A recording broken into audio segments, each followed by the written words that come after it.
पहले थोड़ा सा पढ़े हो तब तो। क्रैश कोर्स के लिए भी तो थोड़ा पढ़ना ज़रूरी होता है ना, कि अगर आपने एक बार पढ़ लिया है तो फिर क्रैश कोर्स जैसी चीज़ें।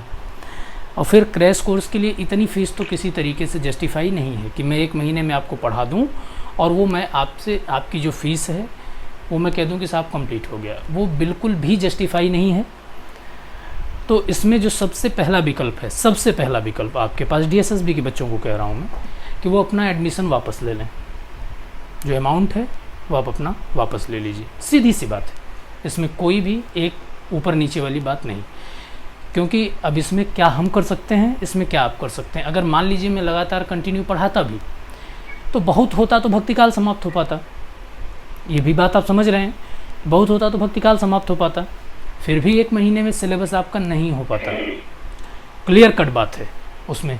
अब इसमें न दोष मेरा है न दोष आपका है, जैसे जितना पढ़ाया जाना चाहिए TGT के लिए मैं उतना ही पढ़ा रहा हूँ आपको, ठीक है। उसमें किसी भी चीज़ को मैंने कमती मतलब बढ़ा दिया है, कम करने की तो कभी कोई बात रहती ही नहीं है।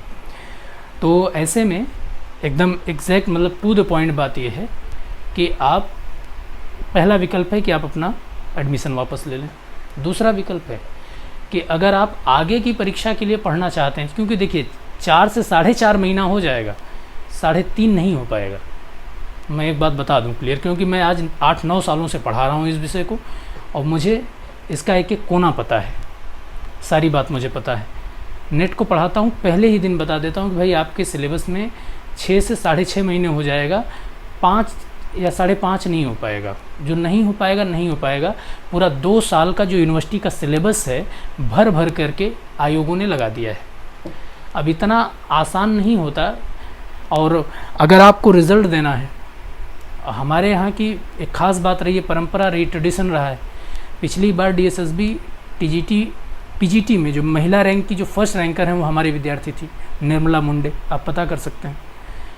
TGT में उनकी ही फर्स्ट रैंक थी, TGT हिंदी में भी फर्स्ट, उनकी TGT हिंदी में तो ऑल ओवर फर्स्ट रैंक थी और PGT में महिला वर्ग में फर्स्ट रैंक थी। KVS में फर्स्ट रैंक मीनाक्षी डबास, उनको पहले आसाम में मिला, फिर बाद में अभी वो DSSB में उनकी 9th या 10th रैंक के समथिंग थी। तो हम काम ही ईमानदारी वाला करते हैं। सीधी सी बात है कि अगर आपका एग्ज़ाम आ गया है, 1 महीने में आपका सिलेबस नहीं हो सकता है, तो आप अपना एडमिशन वापस ले लें, पहली बात सीधी। दूसरी बात यह है कि अगर आप ये कहते हैं कि नहीं सर हम पढ़ना चाहते हैं और भाई आपके अब इस पे है कि कंप्लीट जो 4-4.5 महीने लगेगा उसमें आपको कंप्लीट वैसे ही पढ़ाया जाएगा जैसे पढ़ाया जाता है, उसमें कोई भी बात इफ बट वाली नहीं होगी, ठीक है। तो अगर आप ये कहेंगे कि सर पढ़ाएं आप, जो है 4 महीने हम पढ़ेंगे, पूरा कोर्स कंप्लीट करेंगे, तो वो भी विकल्प आपके पास है। विकल्प अभी 2 ही है। तीसरा टाइमिंग बढ़ा दीजिए। नहीं, टाइमिंग तो वो तो मैं सारे काम कर दूंगा, लेकिन एक जो अंतिम बात वो है कि 1 महीने में नहीं समाप्त हो पाएगा, जो क्लियर है वो ये है। हाँ, आपके संस्थान के पास रिकॉर्डेड वीडियो हैं हर एक सेक्शन का। भाषा विज्ञान आप देखना चाहें, भाषा विज्ञान तो कम से कम जब से ऑनलाइन क्लास चल रही है 3 बार ख़त्म हो चुका, 3 बार के वीडियोज़ हैं। लेटेस्ट है अभी जो समाप्त हुआ है, व्याकरण लेटेस्ट है, काव्यशास्त्र लेटेस्ट है, सब कुछ है। गद्य, आधुनिक काल, भक्ति काल, रीति काल, सब कुछ है। लेकिन अब आप कितना पढ़ पाएंगे उसमें, ये आपके ऊपर डिपेंड है। मैं उसमें भी ये नहीं कहूँ कि आप दिन रात लग करके आप केवल रिकॉर्डेड वीडियो ही आप देखना शुरू कर दीजिए, तो आप बीमार हो जाएंगे। 8-9 घंटे आप लगातार देखेंगे तो उपलब्ध है ये, मतलब अगर आप चाहेंगे तो आपके बैच को उपलब्ध करा दिया जाएगा। तो आपके पास सभी तरीके का विकल्प है, सभी तरीके का विकल्प है। हाँ, ये मैं कर सकता हूँ कि अगर आप पढ़ना चाहेंगे तो मैं प्रतिदिन आपकी क्लासेस कर दूंगा लगातार, 2 के बजाय 2.5 घंटे पढ़ा दूंगा, 5 बजे से लेकर के 8 बजे तक पढ़ा दूंगा। ये बताइए, 3 घंटे पढ़ा दूंगा लगातार, जितना मैक्सिमम आप पढ़ पाएँ 1 महीने में, ठीक है। और कंप्लीट, मतलब यहाँ पर एक बात ये मान करके चलिए कि कंप्लीट ही पढ़ाऊँगा, उसके पहले छोड़ूंगा नहीं। मैं अपने बच्चे का हाथ कभी भी मझधार वाला मामला नहीं रखता, मैं अन्य कोचिंगों वाला हिसाब नहीं है हमारे यहाँ पे, हम सीधा मना कर देते हैं। और आपकी बैच की बात नहीं है, ऐसे कई बैचेज़ हैं जिन बच्चों को लगता है कि नहीं हो पाएगा, नहीं है, सारी चीज़ें बिल्कुल स्वतंत्र हैं, वो केवल ना करें, अपना अमाउंट लें और सीधे, मतलब बिल्कुल आप आराम से क्विट हो जाएं। कोई ये नहीं कि इसमें ये लफड़ा बोलो, कोई बात नहीं ऐसी, स्वतंत्र, ताकि फिर कभी आपका मन करे तो फिर आप आएँ, संस्थान के साथ बेझिझक जुड़े, पढ़ें, आप दिमाग पढ़ने में रहे। ऐसा न रहे कि आपने अमाउंट दिया और आप फिर आप लेने में आपको तमाम जोर लगाने पड़ रहे हैं, 1 महीना आप डिस्टर्ब हो गए उसी में। क्या मिल जाएगा उससे, मुझे क्या मिल जाएगा और आपको क्या मिल जाएगा? ठीक है, तो सारी बातें क्लियर हैं। देखिए अब इसमें मेरा दोस्त वास्तव में आयोग का है। यूपीएससी जैसा मामला होना चाहिए। यूपीएससी जिस दिन एडवर्टीजमेंट निकालता है उसी दिन बता देता है कि एग्ज़ाम वो कराएगा इस डेट को। होना यही चाहिए कि जिस दिन आप निकालिए उसी दिन आप निकाल दीजिए कि भाई इस डेट को हम एग्ज़ाम कराएंगे। तो विद्यार्थी भी ये तय कर पाएगी उसे कोचिंग पढ़ना है कि नहीं, कोचिंग वाले भी तय कर पाएंगे उन्हें बैच चलाना है कि नहीं। अब आप निकालते हैं तो कुछ बताते नहीं हैं। कभी कभी तो अब यही पीजीटी थी, मैं आपको बता दूं 7 बैचेस पढ़ाए मैंने, 7 बैचेस पढ़ाए हैं पीजीटी के। 7वीं बैच अभी पढ़ा के कंप्लीट हुई है। 8वीं शुरू करने का दबाव था, नहीं शुरू किया, हमने कहा पता नहीं कब एग्ज़ाम आ जाए, और वो आ ही गया एग्ज़ाम। 7 बैचेस पढ़ाई और टीजीटी की देखिए वैकेंसी आई और उन्होंने मतलब एक बैच भी अभी आपकी ही पहली बैच है इसमें। सुबह शुरू किया था, नहीं मतलब सुबह में बच्चों के पास टाइम नहीं था। तो सर वैसे डेट भी एक्सटेंड हो जाती है, मतलब हाँ हो जाती है, लेकिन देखिए कोरोना की आने वाली है। लेकिन मैं झूठ बोल करके आपको मैं उसमें आश्वासन में नहीं रखूँगा कि मैं ये आश्वासन दे दूँ आपको कि साहब झूठा आश्वासन दे दूँ कि डेट बढ़ जाने की संभावना है, इस तरीके की चीज़ें। मैंने कभी यूपी के बच्चों से नहीं कहा कि साहब आपकी डेट बढ़ जाएगी, जबकि मेरे पास तमाम बच्चे थे कि सर आप एडमिशन ले लीजिए। प्लीज़ माइक को बंद करें, ज़रूरी बात हो रही है। प्लीज़ आपसे अनुरोध है माइक को बंद कर दें। तो अरे भाई प्लीज़, किसकी माइक ओपन है? मानिए बात, आप माइक को बंद कर दीजिए अपने, ठीक है। तो यूपी के बच्चों का तमाम अभी वो लगातार म्यूट हो गया है सर। अच्छा मैं हाँ ठीक है, कोई बात नहीं। अब मेरी आवाज़ जा रही होगी, ठीक है। तो मैं यही कह रहा था कि हमने कभी मतलब यूपी के बच्चे थे वो लगातार लगे हुए थे प्रयास में कि मुख्यमंत्री और तमाम लोगों से कहे कि इतना जल्दी एग्ज़ाम हम नहीं दे पाएंगे, डेट बढ़ाइए, सारी चीज़ें। वो कह रहे थे कि डेट बढ़ेगी सर, आप एडमिशन लीजिए। हमने कहा नहीं लेंगे भाई, मुझे क्योंकि आयोग ने डेट निकाल दी है, हम उसी को ऑथेंटिक मान के चलते हैं कि जो निकाल दिया है उस दिन वो ले सकता है। इसमें पूरी की पूरी संभावना है, ना ले वो उसकी मर्जी है, वो टाल दे, लेकिन निकाल दिया है। डीएसएसबी ने पिछली बार भी निकाला था तो कुछ एक्सटेंड हुआ था, वो तो किसी कारण से हुआ था, लेकिन इस बार संभावना कम लग रही है। हो सकता है मतलब मैं तो ये मान के चल रहा हूँ कि 90% एंड मोर देन ले सकता है डीएसएसबी कोई, लेकिन डीएसएसबी को ऐसा नहीं करना चाहिए था, इसलिए क्योंकि उन्होंने जब अप्रैल में नोटिफिकेशन दिया था, तब उसमें उन्होंने ये बात बहुत क्लियर मेंशन कर दी थी कि अब जनवरी में, वो आप लोगों ने भी देखा होगा, जनवरी में एग्ज़ाम होगा टीजीटी का। पीजीटी का तो नहीं दिया था, टीजीटी का एग्ज़ाम जनवरी में उन्होंने संभावित, उसको हम लोगों ने भी पढ़ा था। हाँ वो जनवरी दिया था उन्होंने। तो मैं तो यही सोच करके मैंने बैच अनाउंस किया था। अगर मुझे थोड़ी भी भनक होती तो मैं बैच ही ना शुरू करता, लेकिन अब क्या करें, मैं जनवरी समझ करके स्टार्ट मैंने कर दिया। तो भाई आपके पास दोनों विकल्प है और आप स्वतंत्र हैं एकदम। मैं कुछ बोलूं? हाँ बिल्कुल बोलिए आप। हाँ सर, बोल रहा था कि अब तो मतलब हमारे पास कोई ऐसा कुछ नहीं है कि विकल्प ये है कि छोड़ के चले जाएं। जी फर्स्ट ऑफ ऑल जी। दूसरा है सर कि हम जानते हैं कि हमारे पास मैक्स टू मैक्स 1 महीना टाइम है जी, और इसमें हम लोग को एग्जाम ऐसे मतलब सेंटर करके पढ़ना है कि एग्जाम निकालना है, भले हम पढ़े हो या नहीं। ग्रेजुएशन तो किए हैं, ठीक है, पढ़े तो है उस समय। अब अगर हम सिर्फ ये सोच के चले कि 1 महीना हम लोग पढ़ते हैं, आदिकाल तक पढ़ते हैं, फिर या भक्ति काल तक एकदम क्लास एज यूजुअल करते हैं, तो फिर हमारा रीति काल, आधुनिक काल जो बहुत बड़ा पोर्शन है वो छूट जाएगा। बिल्कुल। यानी अब हमें ऐसा पढ़ना है कि मतलब हम पूरा मतलब डीप ना जाकर ऐसा कुछ करें कि हम कवर अप करें, क्योंकि अगर हम छोड़ भी देते हैं क्लास तो हमको ऐसे ही पढ़ना होगा जी। नहीं हाँ, मैं समझ गया, ठीक है, मैं समझ गया आपकी बात। देखिए मैंने अभी यही बात कही थी, मैं बता दूं इस बात को, बिल्कुल ठीक आप कह रहे हैं। ये विकल्प है, लेकिन वो क्रैश कोर्स जैसा मामला हो जाएगा। मैं तो पढ़ाने के लिए 1 महीने में मैं आपको पढ़ा दूंगा, व्याकरण भी पढ़ा दूंगा, मैं आपसे 4 घंटे आपका लूँगा, और मैं ये दावे के साथ मतलब ये है कि मतलब मान के चलिए कि 95% तो आपका मैं कोर्स कंप्लीट करा ही दूंगा, इसमें तो आप मान के चलिए, और बिल्कुल जितना भी मोस्ट इम्पॉर्टेंट होगा वो सब। लेकिन अब आप ये कहिए कि फिर उस 1-1.5 महीने बाद में फिर से इसको फिर वैसे शुरू करूँ पढ़ाना तो ये थोड़ा सा फिर मतलब देखिए जो बात है वो सारी चीज़ क्लियर है आपके सामने। तो अगर आप कहें तो मैं इसको एक क्रैश कोर्स की तरह इस पूरी बैच को मैं पढ़ा सकता हूँ। वो काम अब जब मैं पूरा सेक्शन पढ़ाता हूँ, बहुत लोड हो जाएगा, फर्स्ट पेपर भी है और इतना समय मतलब कि क्लास में देंगे तो फिर हम लोग क्या पढ़ेंगे। हाँ देखिए भाई, मैं कुछ बोलना चाह रहा हूँ। बिल्कुल बोलिए भाई, बोलिए सुभाषिस बताइए। झारखंड, जी सर मैं झारखंड से हूँ जी। और झारखंड का ये नीति है कि सरकार आज वैकेंट लिया तो कब एग्जाम लेगा इसका कोई पता नहीं। हाँ, जी जी क्योंकि निकालने का भी पता नहीं और एग्जाम लेने का भी पता नहीं जी। लेकिन आपसे मैं जुड़ना ही चाह रहा हूँ, ताकि इसलिए जुड़ूं कि मेरा पढ़ाई लगातार बना रहे। जी तो अच्छा, इस हाँ period में नहीं आप नहीं क्या ठीक कर है, सकते ठीक, अच्छा बिल्कुल मैं बता रहा हूँ। देखिए मैं इसलिए आज ये बात कह रहा हूँ क्योंकि इस बैच में ज़्यादा DSSB के बच्चे हैं, मतलब और भी जैसे यूपी के बच्चे हैं, जैसे आप झारखंड से हैं, यहाँ पर उत्तराखंड के भी बच्चे हैं इसमें, तो अलग अलग स्टेट्स के बच्चे और हर बैच में होते हैं, हरियाणा के बच्चे होते हैं, तो जो भी बैच होती है अलग अलग स्टेट के बच्चे होते हैं। तो इसमें फोकस जो था वो DSSB TGT था, मतलब आप पहले पूरी बात को समझ लें, DSSB PGT था फोकस, और ज़्यादातर बच्चे DSSB PGT के TGT के ही हैं। इसमें कुछ बच्चे हैं जो कि अलग अलग स्टेट के अलग अलग परीक्षाओं को। अब यहाँ पर यही दो चीज़ें, मैंने पहले यही बात कहा कि अगर इस बैच को मैं क्रैश कोर्स पढ़ाऊँगा तो किसी तरीके से वो फ़ीस जस्टिफाई नहीं है, जिस बात को मैं क्लियर बता दूँ।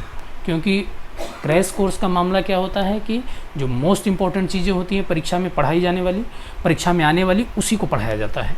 और कम से कम इतना तो मुझे पता ही है कि किस परीक्षा की रेंज क्या है, कौन सा क्या। अब 8-9 सालों से लगातार परीक्षाओं को पढ़ाते हुए, उनके बच्चों से टेस्ट लेते हुए, उनके क्वेश्चन पेपर देखते हुए, विभिन्न प्रतियोगी परीक्षाओं के प्रश्न हल कराते हुए इतना मुझे पूरा अंदाज़ा है कि किस किस सेक्शन से क्या क्या आ सकता है, आपके कहाँ कहाँ से क्या क्या चीज़ें आ सकती हैं, ये मुझे पूरा अंदाज़ा है।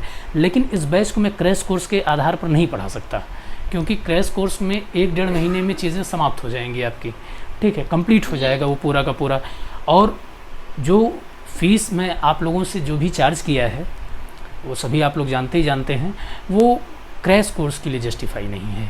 हाँ, उसके लिए ये एक अलग बात हो सकती है कि इस बैच को जैसे 2-2.5 घंटे चल रहा है, मैं एक काम ये कर सकता हूँ, मतलब आपको बता रहा हूँ, अगर आप तैयार हो जाएंगे तो एक काम आपके लिए ये कर सकता हूँ कि 1-1.5 महीने सुबह का टाइम आपका लूँगा मैं, फिर शाम का टाइम तो मेरे पास पूरा का पूरा 3:30 बजे से लेकर के 11 बजे तक मेरा पैक है। अभी आपसे पहले एक बैच पढ़ाया है, आपको पढ़ा रहा हूँ, फिर आपके बाद एक बैच पढ़ाऊँगा, तो 3 बैच तो मैंने ऑलरेडी पढ़ा लिया, और 10 बजे मतलब 12 बजे से 2 बजे चौथी बैच पढ़ाया मैंने, जो सुबह पढ़ा दिया है, तो 4 बैच तो मैं ऑलरेडी मैं पढ़ा चुका हूँ। तो अब मैं ये काम कर सकता हूँ आपके लिए, जो चौथी बैच है वो कल समाप्त हो जाएगी, मतलब उसमें कुछ एक्स्ट्रा बातें थी बच्चों को बताना था। तो अगर आप तैयार होंगे तो मैं सुबह का 3-3.5 घंटे आपसे लूँगा मैं। वो सुनिए सुन तो लीजिए, पहले मेरी पूरी बात सुन लीजिए, आप पूरा समझ लीजिए, फिर आप आगे। और एक बात समझिएगा, पहले आप 2, 3, 4, 5 क्लासेस पढ़ लीजिए, आपका क्विट करने का मन करे बिल्कुल आप क्विट कर जाइए। मैं किसी तरीके का अपने विद्यार्थी पर कोई जोर नहीं डालता, 1% का भी नहीं। उसका सबसे बेहतर क्या हो सकता है, बस इसी बात के ऊपर मेरा जोर रहता है कि वो बेहतर कैसे हो सके, रिजल्ट कैसे दे सके। अगर आप ये चाहें मैं कह रहा हूँ कि अगर आप ये चाहें तो मैं एक काम ये कर सकता हूँ कि 1 तारीख से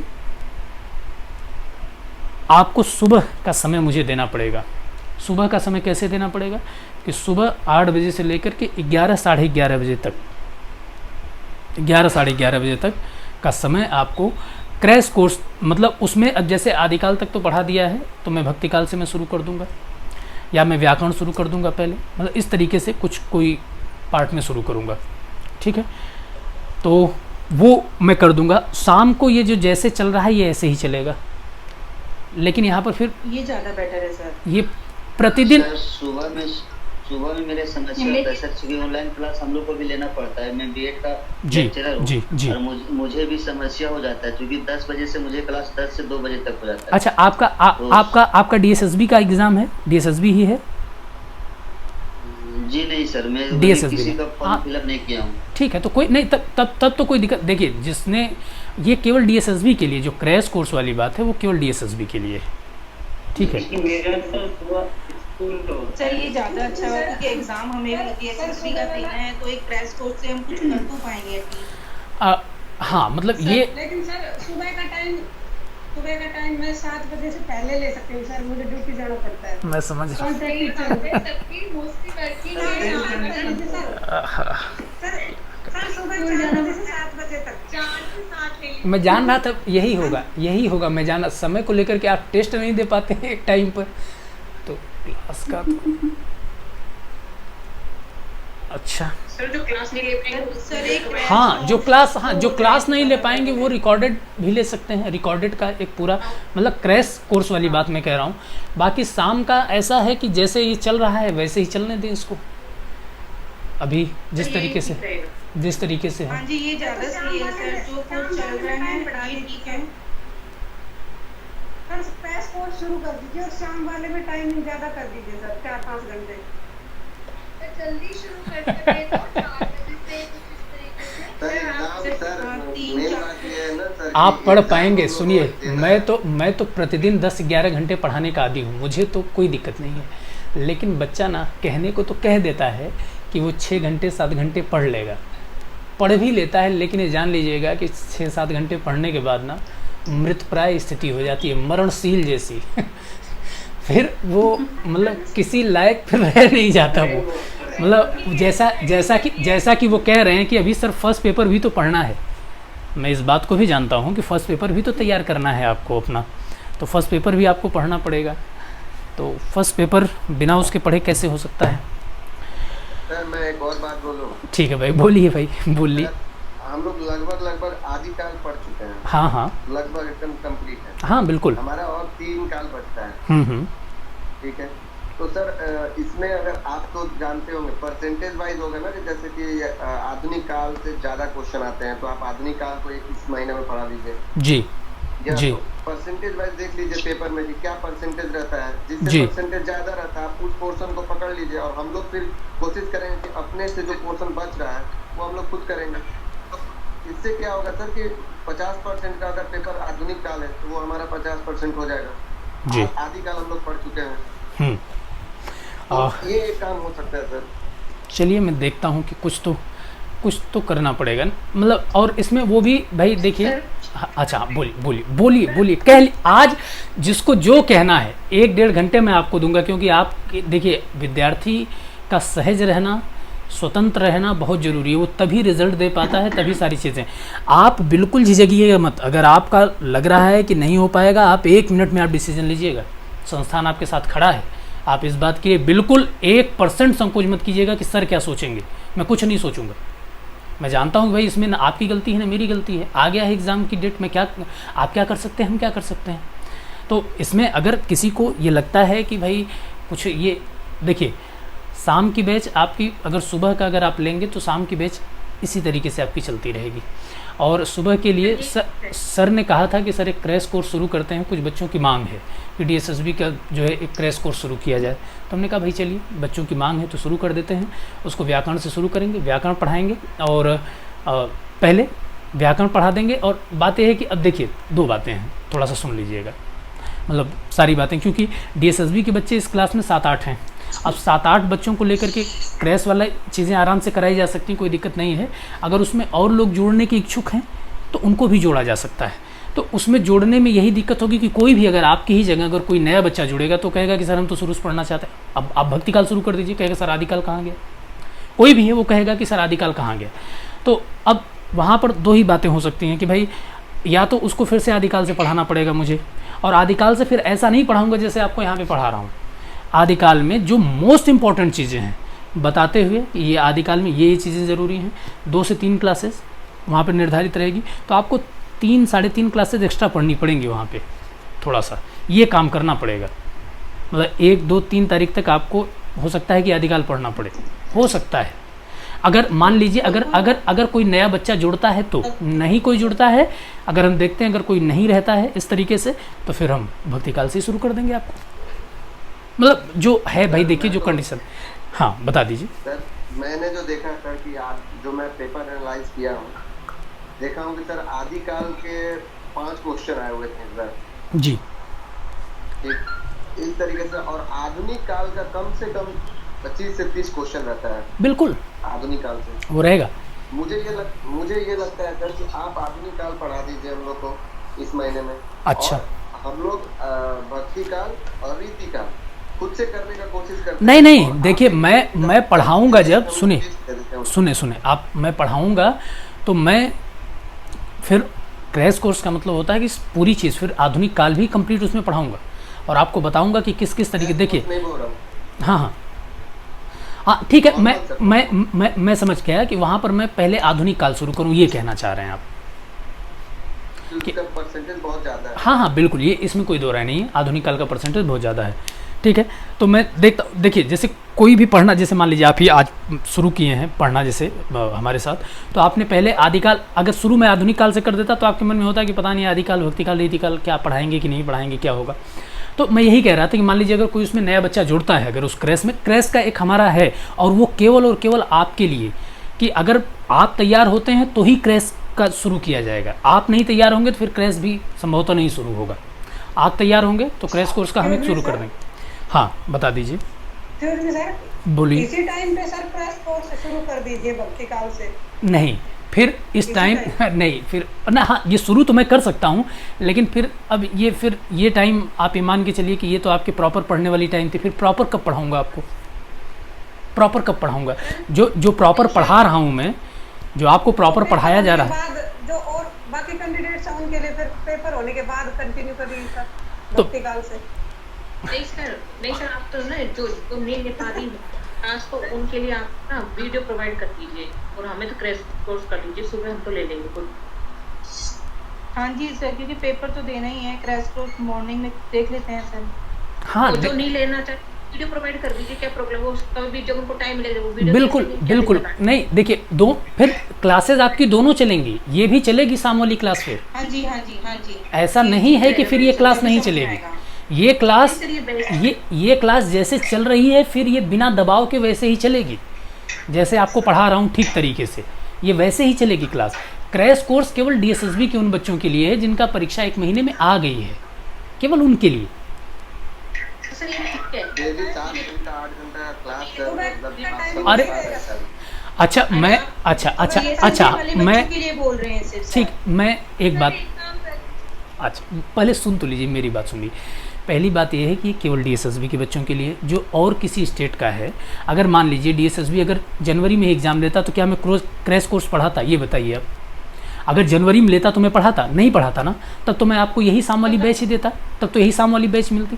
तो जो बच्चे DSSB के नहीं हैं तो वो अपनी क्लास करें बस, उनको क्या ज़रूरत है सुबह की क्रैश कोर्स करने की। हाँ अगर आप दम दिखाना चाहते हैं, अगर आपको लगता है कि पढ़ लेना चाहिए तो आप पढ़िए, आपके लिए मैं कोई एक्स्ट्रा चार्ज नहीं कर रहा हूँ मैं भाई, अब उसमें मैं इतना ही वो कर सकता हूँ आपके लिए, नहीं तो सही बता दें उसका एक्स्ट्रा चार्ज है। उस चीज़ को जब मैं किसी और से लूँगा तो उसका एक्स्ट्रा चार्ज, भाई अब उसी चीज़ को मैं एक बार आपको कंप्लीट पढ़ाऊँ, एक बार उसका वो ओवरव्यू दूँ, तो जाहिर सी बात है कि कोई भी संस्थान अगर क्रैश कोर्स कराता है उसका अलग चार्ज देता है। लेकिन मैं यही काम करूँगा कि मैं आपसे फिर दोबारा नहीं लूँगा कोई क्रैश वाला मामला, कुछ मतलब जो है इसको आप इस तरीके से पढ़ लीजिए, उसको आप जो है क्रैश कोर्स वाले को क्रैश के तरीके से आप पढ़ लीजिए। सर क्रैश कोर्स शाम हाँ को जी, कर दें अगर मतलब 1 महीने के लिए, फिर आप रेगुलर क्लासेस कर लीजिए, क्योंकि नहीं मैं ये नहीं चाहता, सुनिए मैं बता दूं, बात यह है कि आपके क्लास के लिए एक टाइम निर्धारित किया है हमने। हम जब भी कोई बैच शुरू करते हैं हम उसके लिए टाइम निर्धारित करते हैं कि कम से कम 4 साढ़े 4 महीना समथिंग, फिर वो हम 1 महीना फिर लेट चले जाएंगे, फिर उसका कोई मतलब है नहीं, फिर हम उसी चीज़ को फिर से दोबारा पढ़ाएँ, फिर वो तो बड़ा हास्यास्पद सी बात लगती है। सुबह का टाइम अलग है, उसकी चीज़ें अलग हैं, शाम की टाइम की अपनी चीज़ें। हाँ ये ज़रूर कर सकता हूँ कि आपका प्रतिदिन 5 साढ़े 5 घंटा न लगे, तो मैं शाम वाले को जब तक क्रैश कोर्स चल रहा है तब तक अल्टरनेट डे में कर दूँ, कि शाम वाला अल्टरनेट डे में जैसे चल रहा है वैसे चलता रहे। और मैं ये कर सकता हूँ कि तब ऐसा होगा कि 30 दिन में आपको 15 ही दिन शाम वाली बैच पढ़नी पड़ेगी और 30 दिन सुबह वाला जो भी क्रैश कोर्स पढ़ना चाहता है वो पढ़ ले। मतलब लोड, ये ठीक रहेगा सर, वीडियो प्रोवाइड कर देना जिनको लोड मतलब जिनको ये लग रहा है कि रोज़ 5.5-6 घंटे पढ़ना पड़ेगा, ये मैं उसके लिए बता रहा हूँ कि ये अल्टरनेट डे में इसको कर दें, जैसे ये चल रहा है अल्टरनेट डे में इसको चलते रहने दें, और शाम और सुबह वाला एकदम बिल्कुल लगातार जैसे चलता है वैसे चलने दें। तो सर जो अल्टरनेट डे वाला है उसको भी तो फिर सर मतलब कि जो टाइमिंग है, हाँ ठीक है अल्टरनेट डे वाला सही है, लेकिन जो टाइमिंग है, जिस दिन 2 क्लास हम लोग क्लास करेगा उस दिन जो शाम वाला का जो टाइमिंग है उसको आप थोड़ा कम कर दे तो फिर बहुत अच्छा होता है। ठीक है। हम लोग जितने भी टीएसपी वाले हैं वो तो क्लास कर ही रहे हैं क्रैश कोर्स। जो बच्चे और बच जा रहे हैं उनका तो अभी एग्जाम नहीं है जी। तो जहाँ पर आप 5:30 से 8 बजे तक पढ़ा रहे हैं वहाँ पर आप हम लोग को 5:30 से 7 बजे तक छोड़ दें। 5:30 से 7:30 नहीं, दो नहीं नहीं नहीं नहीं, दो दो दो छोड़ दें। 2 घंटे तक, 2 घंटे से कम मत कराइए इस बैच को, 2 घंटे से कम मत कराइए। तो ये हो जाएगा कि देखिए, हाँ ये देख लीजिए, मैं 7:30 से और 10 बजे तक कर दीजिए सर, शाम के समय। हाँ जी क्रैश कोर्स 7:30 से 10 बजे तक क्रैश सर कोर्स। 5 घंटा रेगुलर नहीं हो पाएगा। अरे भाई सुन तो लीजिए मेरी बात, पहले मेरी बात सुन लीजिए, मेरी बात सुनिए, अंतिम बात मेरी पहले सुनिए, फिर तब आप अपनी कुछ बात बोलिएगा। देखिए मेरे पास 8 से 11 शाम का स्लॉट बुक है, वो ऑलरेडी किसी बैच का है, वो मैं किसी को नहीं दे सकता।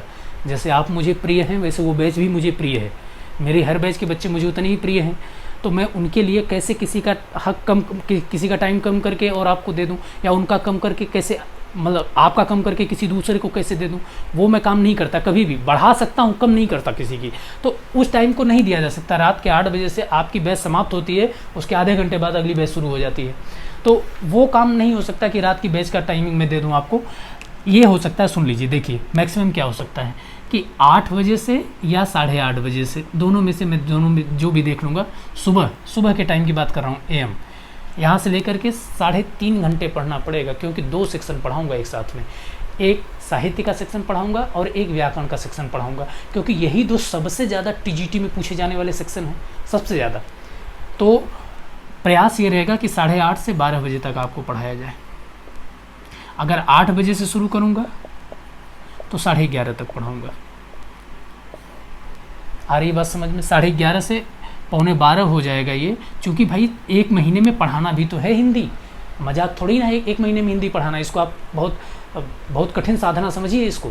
लेकिन एक बात ज़रूर है कि आप जितना अपने से पढ़ेंगे, ये तय मानिएगा कि अगर आप यही 3-3.5 घंटे, 2.25 घंटे क्लास कर लें और जितना उसको पढ़ा दूं, जितना उसमें बता दूं, अगर आप उतना तैयार कर लें तो आप अपने से जितना करके आएंगे उतने से 25%। अगर आप बहुत अच्छे विद्यार्थी हैं तो मैं आपका 25 से 30% ज़्यादा तो सही करवा ही दूंगा, और अगर आप थोड़े कमतर विद्यार्थी हैं तो मैं 40 से 45% आपका ज़्यादा सही करा दूंगा, इसी क्रैश कोर्स की बदौलत। कम से कम 40% तो फ़र्क पड़ जाएगा अगर आप मॉडरेट स्तर के हिंदी विद्यार्थी हैं। अगर आप बहुत अच्छे विद्यार्थी हैं तो भी मान के चलिए कि 20 से 25% तो मैं फ़र्क पैदा कर ही दूंगा, इसमें कोई दो राय नहीं है। अगर आप ये समय प्रॉपर देते हैं तो सुबह वाला, ये सुबह का समय है, AM है, और ये क्रैश कोर्स का समय है आपके, ये क्रैश कोर्स का समय है। जो नॉर्मल आपकी क्लास चल रही है वो चलेगी आपकी 5:30 बजे से शाम को 5:30 से 7:30 PM। ये जब तक ये क्रैश कोर्स चलेगा तब तक ये अल्टरनेटिव डे में चलेगी, तब ये अल्टरनेटिव डे में चलेगी जब तक क्रैश कोर्स चलेगा, यानी 5 सितंबर तक। 5 सितंबर के बाद ये प्रतिदिन हो जाएगी। और हाँ, जिस दिन मान लीजिए ये क्लास और ये क्लास क्लैश करने लग जाएगी, उस दिन 2 ही घंटे पढ़ाऊँगा। जिस दिन, अब ये तो हर दिन ही होने लग जाएगी फिर ये, ठीक है, तो कोई बात नहीं, तब तक ये 2 घंटे ही पढ़ा दूंगा आपकी डिमांड पर, ये 2 घंटे पढ़ा दूंगा। लेकिन इसको मैं कहूँगा कि आप 3.5 घंटे ले लीजिए इसे, मेरे अनुरोध पर आप ये 3.5 घंटे ले लीजिए, और इसको चलिए आप 7:30 तक ही 2 ही घंटे आप पढ़िए। तो इसमें हम उसी तरीके से और हाँ, ये बात पहले ही डिसाइड कर दूं कि ये चीज़ DSSB वालों के लिए है, ये केवल और केवल DSSB वाले हैं बच्चे, ये उनके लिए है, केवल DSSB। हाँ, अगर कोई स्वेच्छा से अपने पढ़ना चाहता है, अगर कोई और भी पढ़ना चाहता है इसी बैच से, मैं इस बैच के बच्चों के लिए कह रहा हूँ, कोई और भी स्वेच्छा से पढ़ना चाहता है तो वो पढ़ सकता है, उसके लिए उसके लिए रोक टोक नहीं है, कहीं का वो बच्चा हो, अगर वो चाहता है कि पढ़ ले इसको तो पढ़ सकता है इसमें। हाँ, वो अगर वो नहीं पढ़ना चाहे तो उससे उसका कोई 1% का नुकसान नहीं है, क्योंकि अभी किसी इस तरीके का एग्ज़ाम नहीं। हाँ, पढ़ लेगा तो बड़ी अच्छी बात हो जाएगी। मान लीजिए अगर कोई एग्ज़ाम आगे आता है तो तैयार रहेगा अपना, कि भाई हम एक तरीके से तैयार हैं, और अपना हम जो, और यहाँ पर देखिए 4 महीने प्रतिदिन के हिसाब से मैंने बताया है, प्रतिदिन क्लास चलेगी तो 4 महीने में आपका सिलेबस कंप्लीट होगा। अब अगर अल्टरनेटिव डे में पढ़ाएंगे तो 1 आध महीने बढ़ जाएगा, वो तो होगा तो 4 ही महीने, लेकिन अल्टरनेटिव डे में अब कर क्या सकते हैं, और कोई विकल्प है नहीं। अगर आप जोर दे रहे हैं कि सर पढ़ेंगे ही, तो आपको पढ़ाने के लिए यही काम कर सकते हैं। बोलिए, कह लीजिए, कहिए। सर ये क्रैश कोर्स वाला जो है, मान लीजिए हम में से कुछ लोग हैं यूपी का एग्जाम्स दे रहे हैं, तो ठीक है। जो क्रैश कोर्स वाला है वैसे तो हम घर पे तैयारी कर रहे हैं तो ये हम कर सकते हैं, बट हमारे जब एग्जाम्स होंगे उस दिन की वीडियोस तो अवेलेबल हो जाएंगी ना? रिकॉर्डेड हर दिन की वीडियो उपलब्ध होगी, हर दिन की। रिकॉर्डेड में तो आप जो सुबह लाइव कर पाएंगे, नहीं तो अगर नहीं कर पा रहे हैं, अगर वो लाइव लेकर के पढ़ और वो रिकॉर्डेड लेकर के पढ़ना चाहते हैं तो रिकॉर्डेड उपलब्ध है भाई, हर क्लास की रिकॉर्डेड उपलब्ध होगी। रिकॉर्डेड में तो वो रिपोर्ट ले ले, कोई प्रॉब्लम नहीं। ठीक है, बोलूं सर? सर यही ठीक है बिल्कुल। देखिए, सब लोग अपनी बात बोल लीजिए, कोई किसी के मन की कोई बात नहीं कि सर अब फिर मैं दोबारा, मतलब अब ये कहे कि रोज रोज मैं यही करता रहूँगा तो मैं फिर पढ़ाऊँगा कब? ये आप समझ रहे हैं ना मेरी बात? आज अपने मन की जितनी बात है वो आप कह लीजिए, मैं आपको आधा पौना घंटा, क्योंकि मैं जानता हूँ कि सबके मन की तरह तरह की दुविधाएं होंगी, जब तक वो क्लियर नहीं होगी तब तक पढ़ने में मन नहीं लगेगा। तो आधा पौना घंटा आज मुझसे आप एक्स्ट्रा ले लीजिए, मैं दे दूंगा, लेकिन आप अपनी पूरी बात मुझसे कह लीजिए और मैं अपना पूरा विकल्प आपको दे दिया है मैंने। पहला विकल्प मैंने आपको यही दिया है, मैं बता दूं, सुन लीजिए। पहला विकल्प आपके लिए ये है कि आप अपना एडमिशन कैंसिल करा सकते हैं, ये आपके पास पूरा का पूरा अधिकार है, एकदम एक लाइन की बात, ठीक है, क्योंकि आपका एग्ज़ाम अनाउंस कर दिया। DSSB वालों की बात कर रहा हूँ मैं, DSSB वालों की, आपका एग्ज़ाम अनाउंस कर दिया। आप एक काम ये कर सकते हैं, सीधा आपके पास विकल्प है, सीधा आप क्यूट कर जाएं। दूसरा विकल्प ये है DSSB वाले बच्चों के लिए, क्योंकि और बच्चों के लिए तो कोई दिक्कत वाली बात है ही नहीं, उनका तो जैसे चल रहा है चलेगा। और DSSB वाले बच्चों के लिए दूसरा विकल्प ये है, सॉरी, कि वो 2 बैचेस करेंगे, एक सुबह 8 बजे से लेकर के 11:30, 11:30, या अगर 8:30 से हुआ तो 12 हो जाएगा, मतलब 3.5 घंटे से 1 मिनट कम नहीं होगा वो, एक बात ये समझिएगा। तो 8 से 11:30, या ये है क्रैश कोर्स का समय है ये आपके। और दूसरा जो नॉर्मल आपका टाइम है 5:30 से 7:30, ये अल्टरनेटिव डे में चलेगा तब तक जब तक कि ये क्रैश कोर्स चलेगा। तो वो अल्टरनेटिव डे में ये 2 घंटे वाली क्लास और ये 8 से 11:30 वाली, ये पर डे होगी, पर डे। अगर कोई इस टाइम नहीं कर पाता है इस क्लास को तो उसके लिए रिकॉर्डेड का ऑप्शन है। दूसरा ऑप्शन आपके पास ये है, मोटा मोटा, ठीक है। सर मुझे कुछ अब आप सभी लोग बारी बारी से अपनी बात कर लीजिए। पहले आप कहिए भाई, आपको क्या कहना है, कहें आप। सर ये क्रैश कोर्स जो है, हाँ, क्या ये शाम को हो सकता है और शाम वाली सुबह हो सकती है?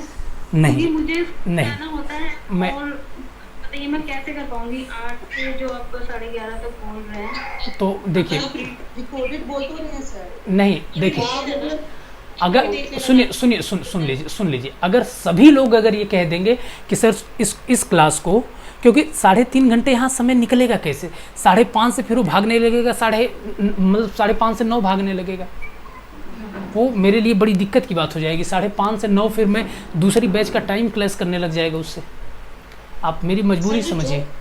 और क्यों हाँ, नहीं, रिकॉर्डेड तो है ही, मैं ये तो कह ही रहा हूँ कि रिकॉर्डेड। आप देखिए भाई, हो सकता है किसी को रिकॉर्डेड पढ़ने में प्रॉब्लम हो, मैं किसी तरीके का कोई जोर नहीं दे रहा हूँ, मैं ये नहीं कह रहा हूँ कि आप रिकॉर्डेड पढ़िए ही पढ़िए, नहीं बन पा रहा है तो आप अपना एडमिशन कैंसिल करा लीजिए, सीधी सी बात है। अगर आप इन केस कर सकते हैं थोड़ा बहुत, तो आपके पास ये विकल्प है। देखिए, मैं सुबह इसलिए क्रैश चला रहा हूँ क्योंकि शाम के पास मैं कहीं एडजस्ट नहीं कर पाऊँगा। 5 बजे एक बैच समाप्त होती है, तो 5:30 बजे आपकी शुरू करता हूँ, 5:30 बजे आपको शुरू करूँगा तो इस 7:30 तक चलेगी, क्योंकि फिर 8 बजे से दूसरी बैच। तो अगर मैं 3.5 घंटे यहाँ से दूँ भी 5:30 से, तो कहाँ हो पाएगा 5:30 से, वो फिर 8:30, तो 3 घंटे और फिर आधा 9 बज जाएगा, और 9 बजे फिर उन बच्चों को कैसे पढ़ाऊँगा मैं, फिर 9 बजे 8 बजे की बैच उनकी। तो ये तो अन्याय में उनके साथ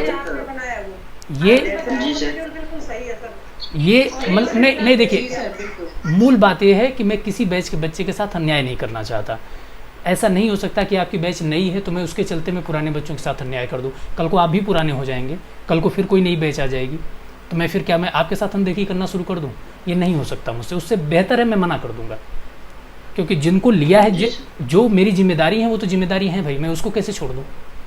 तो 8 बजे वाली उनको मैं उनके साथ वहाँ न्याय नहीं हो सकता कि मैं इसमें कुछ नया शुरू कर दूँ और उनको कह दूँ कि भाई अब आप 1 घंटे शिफ्ट कर लीजिए। शुरू तो किया था तो उनको ये कहेगा कि भाई 8 से 11 पढ़ाया जाएगा, तो वो मैं नहीं कर सकता, वो मेरे बस में नहीं है।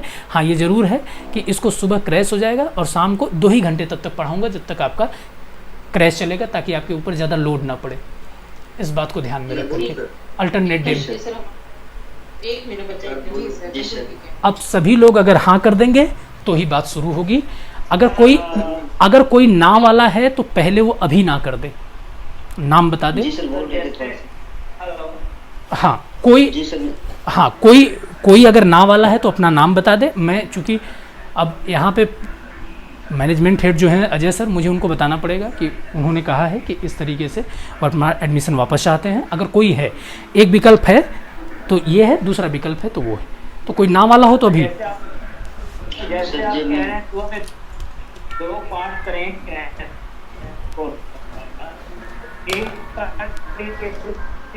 हमको हो जाता तो रेमेडियल 2 में स्कूल जाना। मतलब अच्छा आप मतलब ये कह रहे हैं कि सुबह आपको स्कूल जाना होता है, ये कह रहे हैं आप? जी जी सर। तो आपका डीएसएसबी का एग्ज़ाम है, डीएसएसबी ही है आपका? जी हाँ है सर, डीएसएसबी है आपका।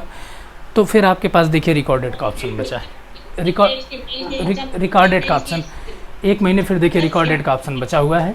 और फिर यही हो सकता है शाम की बैच आपकी नहीं कोई बाधित होगी, शाम की बैच वैसे ही चलेगी, रिकॉर्डेड का ही। आप मॉर्निंग में 2 पार्ट जैसे कह रहे हैं पढ़ाने के लिए, एक पार्ट जैसे मॉर्निंग में पढ़ा देते और एक पार्ट से जैसे शाम को पढ़ा देते ना, वो ज़्यादा ठीक है, मैं बता दूँगा। अच्छा सुनिए मैं बता देता हूँ। आप मेरी बात लगता है पूरी समझ नहीं पाए। मैं इसलिए कह रहा था क्योंकि 1 महीने में पूरी हिंदी पढ़ानी है, तो वो तो सुबह वाली बैच का शाम से कोई लेना देना है ही नहीं। शाम की बैच स्वतंत्र बैच है जो जैसे चल रही है, उसका सुबह वाले से क्या लेना देना है। सुबह वाला तो एक क्रैश बैच है। क्रैश बैच का मतलब ये है कि उसमें पूरी हिंदी पढ़ाई जाएगी, तो चाहे मैं उसमें 2 खंड पढ़ाऊँ, 3 खंड एक ही दिन में पढ़ाऊँ, तो वो तो हिंदी का एक अलग ही मामला चलेगा। वहाँ तो बिल्कुल हिंदी का शुरुआती से या फिर वो अलग, ये बैच अलग है, ये बैच अलग है। वो एक अलग है कि आपको दोनों मिल रही है, वो एक अलग बात है। तो उसको इससे मिलाने का कोई मतलब नहीं बनता।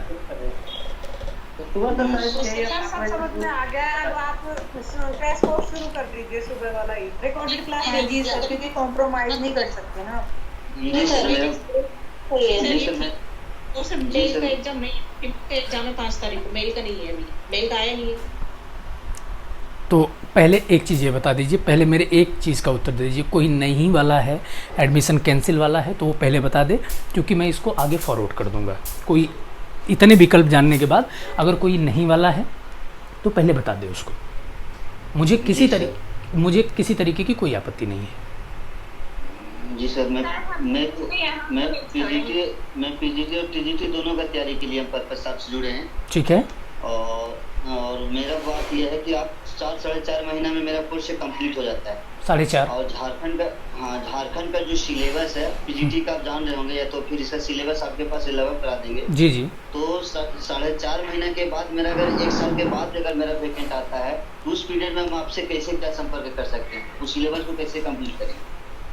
देखिए, जो ये प्रश्न बहुत बच्चे पूछते हैं, यूपी वाले तो खैर इतना पूछ के उन्होंने मुझे तंग कर दिया था अपनी बैच में कि मान लीजिए सर मेरा एग्ज़ाम जैसे यूपी भी वैसा ही है जैसा आपका स्टेट है। मतलब अब तो ये तो चुनाव की बात है तो इसलिए वो जल्दी करा रहे हैं, नहीं तो वो भी दे के भूल जाते थे, 2-2 साल 3-3 साल भूल जाते थे। मतलब निकाल दिया, भूल दिया। हाँ बिल्कुल, वो मैं जानता हूँ, इतने दिनों से पढ़ा रहा हूँ तो लगभग स्टेट्स का मुझे पता है कि क्या क्या स्थिति है। और झारखंड के उस बैच में अभी 2-3 बच्चे पढ़ रहे हैं मेरे पास। तो देखिए भाई, मैं बहुत स्पष्ट बता दूं, इसमें कोई लिपर चिपर वाली कोई बात नहीं है कि जब एक बार सिलेबस कंप्लीट हो जाएगा, आप ही मेरी जगह होते पढ़ाते, तो फिर और कैसे फिर जोड़ा जाए। जैसे मान लीजिए 4-4.5 महीने में आपकी बैच कंप्लीट हो गई, 4.5 महीने में, तो फिर इसको फिर कैसे एक्सटेंड किया जा सकता है? कोई एक्सटेंड होने का कोई तरीका तो है नहीं। हाँ, इसमें एक चीज़ ये ज़रूर है कि मान लीजिए आपका कोई सेक्शन रह गया है, कुछ नहीं समझ में आया है, तो कोई एक आध सेक्शन में आपको, जैसे कोई मान लीजिए कोई बैच चल रही तो उसमें आपको एक्सेस दे दिया जाएगा कि आप वहाँ पर कर लें। ठीक है, ये बात हो सकती है। जैसे अगर आप पीजीटी की तैयारी करना चाहते हैं, ठीक है, सुन लें आप, अगर आप पीजीटी की तैयारी करना अगर आप चाह रहे हैं तो आपको जैसे पाश्चात्य टीजीटी में पाश्चात्य काव्यशास्त्र नहीं पढ़ाया जाता, स्पष्ट बात बताऊं, लेकिन पीजीटी में काव्यशास्त्र पाश्चात्य काव्यशास्त्र पढ़ाया जाता है। तो अगर आप पीजीटी स्तर की तैयारी करना चाह रहे हैं, सारा कंटेंट यही रहेगा, तो पाश्चात्य काव्यशास्त्र आप अलग बैच में कर लीजिएगा। जैसे अलग बैच अभी रात की बैच समाप्त होगी या रात की बैच में पाश्चात्य काव्यशास्त्र चलेगा, तो आपको सूचना दे दी जाएगी कि भाई अगर आपको पीजीटी हिसाब से करना है तो आप उसमें पाश्चात्य काव्यशास्त्र कर लीजिए, ठीक है। इसमें बहुत सारे ऐसे प्रेमचंद का जैसे मानसरोवर वगैरह है, उसके बाद आपका स्कंदगुप्त वगैरह है, बहुत सारी इसमें किताब भी बहुत सारा पढ़ना पड़ रहा है। झारखंड का जो सिलेबस है इसमें क्या करना पड़ेगा? अच्छा ठीक है, देखिए जो एक्स्ट्रा सिलेबस लगा हुआ है उसके लिए जैसे कहानियाँ लगी हुई हैं, नाटक लगे हुए, उपन्यास लगे हैं। एक तो ये है कि जैसे गद्य पढ़ाया जाता है तो गद्य में उनको बता दिया जाता है, लेकिन वहाँ पर जैसे नेट का है, अब नेट की जैसे एक पर्टिकुलर बैच होती है, तो पर्टिकुलर बैच में उस पार्ट को पढ़ाया जाता है। जैसे मान लीजिए कि परीक्षा गुरु लगा है तो परीक्षा गुरु की कथानक वगैरह और ये सब सारी चीज़ें इस तरीके से। जनरल जैसे पीजीटी टीजीटी की बैच होती है, मैं बता दे रहा हूँ, आप इसी हिसाब से अपना सारा कुछ आप कंटिन्यू कीजिए। जनरल में होता है तो जनरल में जैसे जो प्रमुख जैसे प्रमुख नाटकों की जो रचनाएं हैं, प्रमुख जो है क्या कहते हैं उपन्यास की रचनाएं हैं, तो उनके बारे में उनके कथानक, उनके पात्र, मतलब जानिएगा जितना मैक्सिमम कंटेंट होता है वो आपको प्रोवाइड करवा दिया जाता है। उसको पढ़ा दिया जाता है जी, उसको पढ़ा दिया जाता है, उसको समझा दिया जाता है, ठीक है।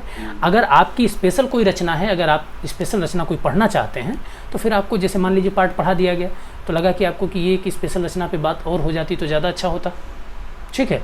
तो आप उसको हमें फिर टेक्स्ट कर दें, मैसेज कर दें कि सर ये रचना भी अगर बता देते तो ज़्यादा बेहतर होता, तो फिर वो रचना आपको बता दी जाएगी। पहले तो हम अपने हिसाब से पूरा कंटेंट जैसे आज 8-9 सालों से पढ़ाते हैं, जो प्रमुख सभी रचना, जैसे गद्य में उपन्यासों जो प्रमुख उपन्यास होते हैं उनकी बात कर ली जाती है, जो प्रमुख नाटक होते हैं उनकी बात कर ली जाती है। कहानियाँ प्रायः वही मैं उसकी बात करता हूँ जो नेट में 21 लगा दिया है, तो वो प्रमुख ही कहानियाँ हैं। तो मैं ज़्यादा जैसे मैं फोकस करता हूँ नेट के सिलेबस को, जब गद्य पढ़ाता हूँ तो नेट का सिलेबस फोकस करता हूँ वहाँ पर, कि जो नेट ने प्रमुख जितना है वो तो सब नेट ने छू ही दिया है, कुछ छोड़ा तो है नहीं नेट ने, ठीक है। तो मैं उसी को फोकस करके पढ़ा देता हूँ और वो लगभग हर एक आयोग के लिए बिल्कुल उचित हो जाता है, फिर कोई बात रह नहीं जाती गद्य में वहाँ पर। हाँ, मान लीजिए उसके अलावा किसी में कहीं अलग से 1-2 रचनाएँ 2-4 रचनाएँ लगी हुई हैं, फिर उस पर बातचीत कर ली जाती है। जैसे स्कंदगुप्त वगैरह है, ये सब सारा इसमें तो पीजीटी में हमारा ठीक है। स्कंदगुप्त की पूरी कथा बताता हूँ आपको, कितने अंक हैं, क्या है पात्र क्या हैं, तो बस इतनी ही बात। तो यही जानना होता है उसमें कि क्या क्या पात्र है, क्या क्या कितने अंक हैं, और थोड़ा सा कथा सार की कथा क्या है, बस यही बात बताना होता है। तो वो तो मैं बताऊँगा। चंद्रगुप्त, स्कंदगुप्त, ध्रुव स्वामिनी, इनकी कथा क्या है पूरे के पूरे उसमें बताया जाता है। भाई समय किस बात का लगेगा, 4.5 महीने किस बात का लगेगा, पढ़ाना होगा तो समय लगेगा। और एक बात ध्यान रखिएगा, जब आगे मैं एक बात अभी बता दे रहा हूँ, जब एक क्रैश कोर्स समाप्त होगा तो 5.5 से 7.5 ही नहीं रहेगा, फिर 8 पहुँच जाएगा। 2.5 घंटे का समय पर डे, ठीक है, पर डे। हाँ बोलिए भाई, बोलने के लिए आज पूरा सेशन रख दिया, बोलिए अपनी बात आप कह लीजिए। क्लासेस जो है वो भी रोज होती है? क्लासेस तो रोज ही होती हैं। हिंदी आपका आप मतलब रेगुलर अल्टरनेट डेज पे तो नहीं? मैं आपको बता दूं कि आप कभी शाम वाली बैच में आइए या कभी और रात वाली बैच में आइए, प्रतिदिन क्लास, किसी दिन ऐसा है ही नहीं। आपको अभी अल्टरनेट इसलिए पढ़ा रहा हूँ क्योंकि यूपी वालों का एग्ज़ाम है 6-7 तारीख को, तो उनको थोड़ा सा एक्स्ट्रा समय दे रहा था। इसी वजह से आपको जो है आपकी एक, जैसे आज अल्टरनेट डे में रोक देता हूँ तो उस दिन उनको 3 घंटे देता हूँ, पूरा पढ़ाता हूँ। तो बस इसीलिए, ऐसा नहीं कि जिस दिन आपको छोड़ देता हूँ उस दिन मेरी छुट्टी हो जाती है, छुट्टी नहीं होती, वो टाइम मैं किसी और को दे देता हूँ। तो जैसे ही सबका इधर यूपी वालों का एग्ज़ाम हो जाएगा, उधर डीएसएसबी वालों का हो जाएगा, तो फिर तो प्रॉपर पूरा का पूरा समय है, तो फिर तो आप पढ़िए पूरा का पूरा। फिर किस बात के लिए, प्रतिदिन पढ़िए। सर मेरी कंफ्यूजन ये है कि मेरा टीजीटी अब लगभग यही है कि एक यही चांस है मेरे पास, फिर मेरी एज जो है कि नेक्स्ट टाइम जब निकालेगा तो वही 2-3 साल बाद निकालेगा। जी बिल्कुल ठीक है, सही बात है। एलिजिबल मैं नेट के लिए भी हूँ, तो मैं ये उम्मीद कर रही हूँ कि अगर क्रैश कोर्स तो मैं ये कर लूँ, आपका वीडियोस देख के ही कर पाऊंगी क्योंकि सभी वर्किंग है ना सारे जी। और अगर आप मुझे फिर नेट के बैच में डाल दें इसके बाद, तो फिर नेट के बैच के चार्जेस अलग हैं। अच्छा, मतलब आप ये चाह रही हैं कि, सुनिए, आप ये चाह रहे हैं कि ये क्रैश कोर्स करके ये अल्टरनेटिव वाला ये ना करें आप, और वो आप सीधे फिर नेट की बैच करें, आप ये चाह रही हैं? हाँ जी, क्योंकि हाँ मेरा फिर उसके बाद कोई फिर फायदा नहीं है, क्योंकि मेरे पास ये लगभग लास्ट चांस ही है टीजीटी का। मैं समझ गया। वरना फिर कोई तो मैंने कभी पहले तैयारी की देखिए, नहीं इस तरीके से। बिल्कुल बिल्कुल मुझे ऐसा लग रहा है कि हाँ अच्छी तैयारी होगी, कभी किसी ने ऐसे पढ़ाया नहीं और ना कभी फिट रहा। तो देखिए, अच्छा मैं पहले उनकी बात का जवाब दे दूं। देखिए, दो बातें हैं। अभी नेट की बैच हमने पढ़ा के ख़त्म किया है, जस्ट अभी कुछ ही दिन पहले कंप्लीट किया है नेट की बैच को। नेट की बैच अभी शुरू करने का मैं अभी बता दूं, मेरे पास सुबह मतलब शाम से लेकर के रात तक अभी कोई टाइमिंग नहीं है। रात की बैच यही समाप्त होगी, जो रात की बैच चल रही है यही समाप्त हो जाएगी 8 से 11:30, या जो 8 से 11 वाली बैच है, तो इसी टाइम नेट की बैच शुरू होगी, या 8 से 11 वाली होगी। लेकिन अभी उसको समाप्त होने में रात की बैच कम से कम 1.25 महीने है, कम से कम 1.25 महीने उसमें, क्योंकि उसमें भी पाश्चात्य काव्यशास्त्र पढ़ाया जाना बाकी है और गद्य पढ़ाया जाना बाकी है। काव्य का तो इसी महीने कंप्लीट हो जाएगा, तो इसलिए वो 1.25 महीने बाद, या हो सकता है कि 1.5 भी महीने लग जाए उसके शुरू होने में, तो आपको इंतज़ार करना पड़ेगा फिर। और फिर यही हो सकता है कि फिर हम आपकी क्रैश कोर्स की फ़ीस हम काट लें, मतलब अगर आपकी अनुमति होगी तो जो क्रैश कोर्स की फ़ीस होगी उसको हम लेकर के आपका बाकी हम रिफ़ंड कर देंगे। अगर आप कंप्लीट रिफ़ंड चाहते हैं तो कंप्लीट रिफ़ंड कर देंगे। मतलब क्या है एज लिमिट नेट की? तो 40 इयर्स ही है फीमेल्स के लिए। नेट की अनलिमिटेड है, नेट की कोई एज है ही नहीं। नेट में एक अच्छी बात यह है, मैं आपको बताऊं, अगर आप अच्छे विद्यार्थी हैं तो आपको नेट करके थोड़ा सा पीएचडी पर ध्यान देना चाहिए। और उसका एक बड़ा फ़ायदा ये है कि अभी आने वाले समय में विश्वविद्यालयों में काफ़ी पद आने वाले हैं। और आप यूपी वगैरह में तो ये अच्छी बात कर दिया है यूपी में, ये जान लीजिए, आपकी जानने वाली बात है, आप कहीं किसी राज्य के हों तो हिंदी की ही बात है कि आने वाले समय में विश्वविद्यालयों में पहले इंटरव्यू के आधार पर असिस्टेंट प्रोफेसर की भर्ती होती थी। राज्य विश्वविद्यालय में, केंद्रीय विश्वविद्यालय की बात नहीं, सेंट्रल यूनिवर्सिटी की बात नहीं कर रहा हूँ, जो स्टेट यूनिवर्सिटी में थी वो पहले एक तो 2 होता है यूपी में, कि वो हर एक स्टेट में होता है कि एक तो एक यूनिवर्सिटी होती है और एक यूनिवर्सिटी से रिलेटेड कॉलेजेस होते हैं। तो जो कॉलेजेस होते हैं यहाँ पर भर्ती तो आयोग लेता है, कॉलेजेस में असिस्टेंट प्रोफेसर की। यूनिवर्सिटी में जो डिपार्टमेंट हैं उनकी भर्ती होती थी इंटरव्यू पे। अब राज्यपाल का आदेश आ गया है कि यहाँ पर भी पहले एग्ज़ाम होगा तब फिर इंटरव्यू होगा। अब इससे ज़्यादा पारदर्शिता बढ़ जाएगी कि एग्ज़ाम जो क्वालिफाई करेगा वही इंटरव्यू दे पाएगा। तो अब यूनिवर्सिटीज़ के भी डिपार्टमेंट में एग्ज़ाम होंगे और तब फिर वो भर्ती कराएंगे यूपी में पूरे। और यूपी में काफ़ी ज़्यादा जो है क्या कहते हैं स्टेट यूनिवर्सिटीज़ हैं, और यहाँ पर किसी अन्य राज्य के बच्चों के साथ कोई भेदभाव नहीं होता। तो मतलब ये भी एक अपॉर्चुनिटी है कि मतलब इसको भी आप कर सकते हैं, मतलब उम्र के हिसाब से मैं ये बता रहा था कि ये भी आप कर सकते हैं। तो नेट तो निकालना सबसे ज़रूरी चीज़ है, बिना नेट के तो ये कुछ भी नहीं हो सकता। हायर एजुकेशन में जाने वाली कोई बात हो ही नहीं सकती नेट के बिना। लेकिन नेट की बैच अभी शुरू होने में थोड़ा सा हमारे यहाँ समय लगेगा और तब तक के लिए आपको इंतज़ार करना पड़ेगा।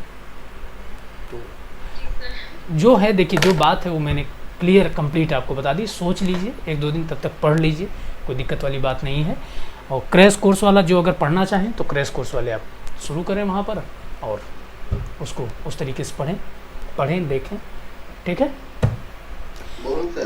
बोल लीजिए, आज बोलने से मत रहिए, बोल लीजिए, बोलिए सर। बिल्कुल सर, जितना भी मन में प्रश्न सभी को बोल लीजिए। हाँ जी, बोलिए। बोल रहा था कि जितने भी DSSB वाले स्टूडेंट हैं जी, वो तो अभी पढ़ ही रहे हैं रेगुलर। हाँ, ठीक है। तो जो क्रैश कोर्स होगा, हाँ, वो क्या हम लोग फिर बैक से पढ़ेंगे या इससे आगे कोई पोर्शन को लेकर हम लोग आगे बढ़ेंगे? अच्छा, मैं एक बात, हाँ, मैं इसको क्लियर कर दूं। मैंने अभी बताया, जैसे मान लीजिए कि अगर इस क्रैश कोर्स में जो 1 तारीख से शुरू होगा, अगर इसमें और बच्चे जुड़ जाते हैं जो कि आपकी बैच में जुड़ने वाले थे, आपकी बैच में जो जुड़ने वाले बच्चे हैं, अगर मान लीजिए वो DSSB के हैं और वो इंटरेस्ट दिखाते हैं कि सर हम इस बैच में जुड़ना चाहते हैं, तो आपको बताऊं, वहाँ पर अगर आदिकाल में शुरू भी करूँगा, मान लीजिए अगर मैं साहित्य में, मैं 2 पार्ट एक दिन में शुरू करूँगा, एक साहित्य वाला पार्ट और एक व्याकरण का पार्ट। पहला पौने 2 घंटे के करीब मैं साहित्य पढ़ाऊँगा और दूसरा पौने 2 घंटे के करीब मैं व्याकरण पढ़ाऊँगा। ये मेरा रेशियो होगा। ये ज़रूर हो सकता है कि पहले मैं 2-3 दिन आधिकारिक पढ़ा दूँ, फिर ये 2-3 दिन बाद ये सिस्टम शुरू करूँ, लेकिन ये सिस्टम में शुरू करूँगा तभी 30-31 दिन में कंप्लीट हो पाएगा। मतलब जब तक 2 पार्ट एक साथ नहीं कराए जाएंगे तब तक कंप्लीट होने का मामला होगा नहीं। तो ऐसे में ये ज़रूर हो सकता है कि अगर कुछ नए बच्चे जुड़ेंगे तो पहली 2-3 क्लासेस आदिकाल की ले लूँ। आदिकाल के, सुन लेंगे आप, आदिकाल के क्रैश कोर्स में 3 क्लासेस से ज़्यादा क्लासेस नहीं होंगी। 3 साढ़े 3 मैक्सिमम, ठीक है। तो यही हो सकता है। फिर उसके बाद तो वहाँ पर भक्ति काल, चूँकि हम पूरे एक योजना के साथ चलेंगे ना, ऐसा तो है नहीं कि कैसे भी शुरू कर देंगे। तो उसमें पूरी की पूरी योजना होगी कि इतने दिन में एक काल, इतने दिन में दूसरा काल, इतने दिन में तीसरा काल, इतने दिन में चौथा काल, ये चीज़ें पढ़ाना। उसका पूरा का पूरा एक बैठ करके पूरा, मतलब मैंने काफ़ी चीज़ें तो सोच ली हैं और कुछ चीज़ें सोच करके कल तक, और फिर मैं उसको शुरू करूँगा कि किस तरीके से 31 दिन में पूरा का पूरा पार्ट कंप्लीट कराया जाए। लेसन प्लान हम लोग को मिल जाएगा क्या? लेसन प्लान का मतलब वो तो आपका सिलेबस ही है ना, लेसन प्लान तो पूरा सिलेबस ही रहेगा ना, पूरा syllabus, complete syllabus. Lesson plan का मतलब कंप्लीट सिलेबस, उसमें इधर उधर वाली बात नहीं रहेगी, ठीक है सर। ये सही है, कोई बात नहीं सर, ये रखिए। क्रैश कोर्स भी सही है और ये जो अल्टरनेट चल रहा है हम लोग का वो सही है, और तो मतलब पॉसिबल है, हो सकता है, कोई दिक्कत नहीं। ठीक है। तो अब भाई मैं पढ़ाना शुरू करूँ? सर एक अच्छा, एक हाँ question हाँ और है। ठीक है, बोलिए। सर हम लोग जैसे 1 महीना रह गया तैयारी के लिए, फर्स्ट पेपर की तैयारी रीजनिंग हमें हो जाती है अच्छा, आसानी से, कुछ जगह हमारी दिक्कत होती है। ठीक है, मैं समझ गया। स्ट्रीम वाले प्रश्न आते हैं, इसके आते हैं, और जो है कंपाउंड इंटरेस्ट के आते हैं, परसेंटेज के आते हैं। ये 4 तरह के जो प्रश्न हैं ये हमें दिक्कत करते हैं, अधिकतर सभी बच्चों को करते हैं ये वाले प्रश्न। ठीक है। मैन एंड वर्क, अगर आपके संस्थान से 1 घंटे की क्लास इसके लिए कोई ले ले, मैंने अजय सर से भी बोल रहा था, क्योंकि अब वैसे भी टाइम कम है, हम कहीं और जा नहीं सकते, कहीं और घूम नहीं सकते हैं। अगर आपके पास कोई टीचर है जो हमें 1 घंटा ये पढ़ा दे और हम लोग क्रैश कोर्स कर दे, तो जो आप फीस जस्टिफाई कह रहे हैं या जो भी कह रहे हैं वो भी हो जाएगी। और जो है सर हमारा, देखिए फीस तो जस्टिफाई, सुनिए, अब मैं 2 बातें बता दूँ। फीस तो जस्टिफाई आपकी इसी बैच में हो जाएगी, ये तो मैंने आपको एक्स्ट्रा दे दिया, जान लीजिए। वो दबाव के चलते फीस तो आपकी जस्टिफाई जिस दिन आपका एक कोर्स कंप्लीट होगा। अगर आप खुद न बोल दें अपने मुंह से कि सर जितना है वो कंप्लीट रहा हमारे लिए, तो ये जानिएगा ये हर बैच की बात है। अब मैं वो जो काम लोग 2-2.5 हज़ार में करते हैं, दरअसल बात ये है कि पीछे एक लंबी टीम काम करती है, सबको पे करना पड़ता है, सारी चीज़ें हैं। और जानिएगा कि हमारा मतलब कई बार हम अपने पास, जब बच्चे कम होते हैं तो अपने पास से हमें पे करना पड़ता है, लेकिन ये है कि उसमें हम पढ़ाते हैं उनको कंप्लीट वो सारी चीज़ें हैं, जिससे कि उनको दोबारा कहीं किसी संस्थान में हमारे यहाँ ही दोबारा ना आना पड़े उनको। ये बात नहीं होती कि कुछ भी आधा तिकड़ा पढ़ा करके छोड़ दिया, वो 2,500-3,000 बैच वाला मामला हम करते ही नहीं है। इसलिए नहीं करते क्योंकि उसमें हाँ, मैं बता दूँ, हाँ मैं दोनों बातें बता दे रहा हूँ। अब इसमें देखिए, हम फर्स्ट पेपर कराते ही नहीं, हमारे यहाँ कोई ऐसा ट्रेडिशन है ही नहीं फर्स्ट पेपर कराने का। तो अब हम उसके लिए टीचर हायर करें, ऐसा नहीं हो सकता, संभव नहीं है। क्लियर कट वाली बात ये है। लेकिन हाँ, मैं 1-2 चीज़ें आपको ज़रूर बता सकता हूँ। जो पार्ट आपने कहा है, मधुकर कोटवे जी का नाम किसी ने सुना है? मधुकर कोटवे नहीं सुना हुआ है आपने नाम? नहीं सुना हुआ है। यूट्यूब पर मधुकर कोटवे नाम से आपको एक चैनल मिलेगा, ठीक है। रीजनिंग के कुछ एरियाज़, तो जैसे डाइस आप बता रहे हैं, कुछ एरियाज़ कैलेंडर, डाइस, इसको और कंपाउंड इंटरेस्ट वगैरह को उन्होंने बड़े अच्छे से, मधुकर कोटवे नाम लिख लीजिएगा आप, और कहीं पढ़ना चाहें तो पढ़ सकते हैं। लेकिन उन्होंने यूट्यूब पर काफ़ी काम की वीडियोज़ बनाए हैं। मधुकर कोटवे महाराष्ट्र के हैं सर, आजकल तो यूपीएससी वालों को पढ़ाने लगे हैं, लेकिन मैं उनको तब से जानता हूँ जब वो एसएससी वालों को पढ़ाया करते थे, और बहुत ही शानदार तरीके से, बहुत समझा करके। मधुकर कोटवे नाम से यूट्यूब पर देख लीजिएगा, वो मिल जाएंगे, और उनके द्वारा समझाई हुई टॉपिक को एक बार आप पढ़ लीजिएगा, मुझे लगता है वहाँ से बड़ी मदद मिल जाएगी। फर्स्ट पेपर में मैं आपको 2-3 बातें बता सकता हूँ यहाँ पर, लेकिन फर्स्ट पेपर में आप ये कहिए कि संस्थान से मैं कोई बैच चलवा दूँ, तो वो नहीं हो सकता।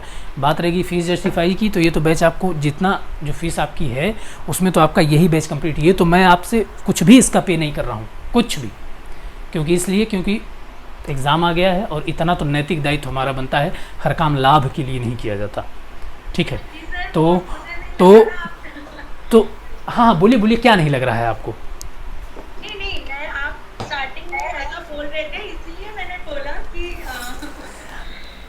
तो वैसे ही नहीं है कि फीस बहुत ज़्यादा है, मतलब अच्छा है, आपका पढ़ाने का तरीका बहुत अच्छा है, इसमें कहीं कोई भी तरह सा भी डाउट नहीं है।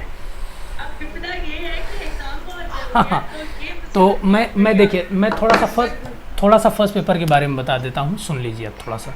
देख लीजिए, परेशान नहीं होना, मैं अभी समझा देता हूँ दोनों चीज़ों की बातें। देखिए फर्स्ट पेपर में मूलतः आपके 5 चीज़ें, DSSB वालों के लिए बता दे रहा हूँ, 10-15 मिनट की बात होगी।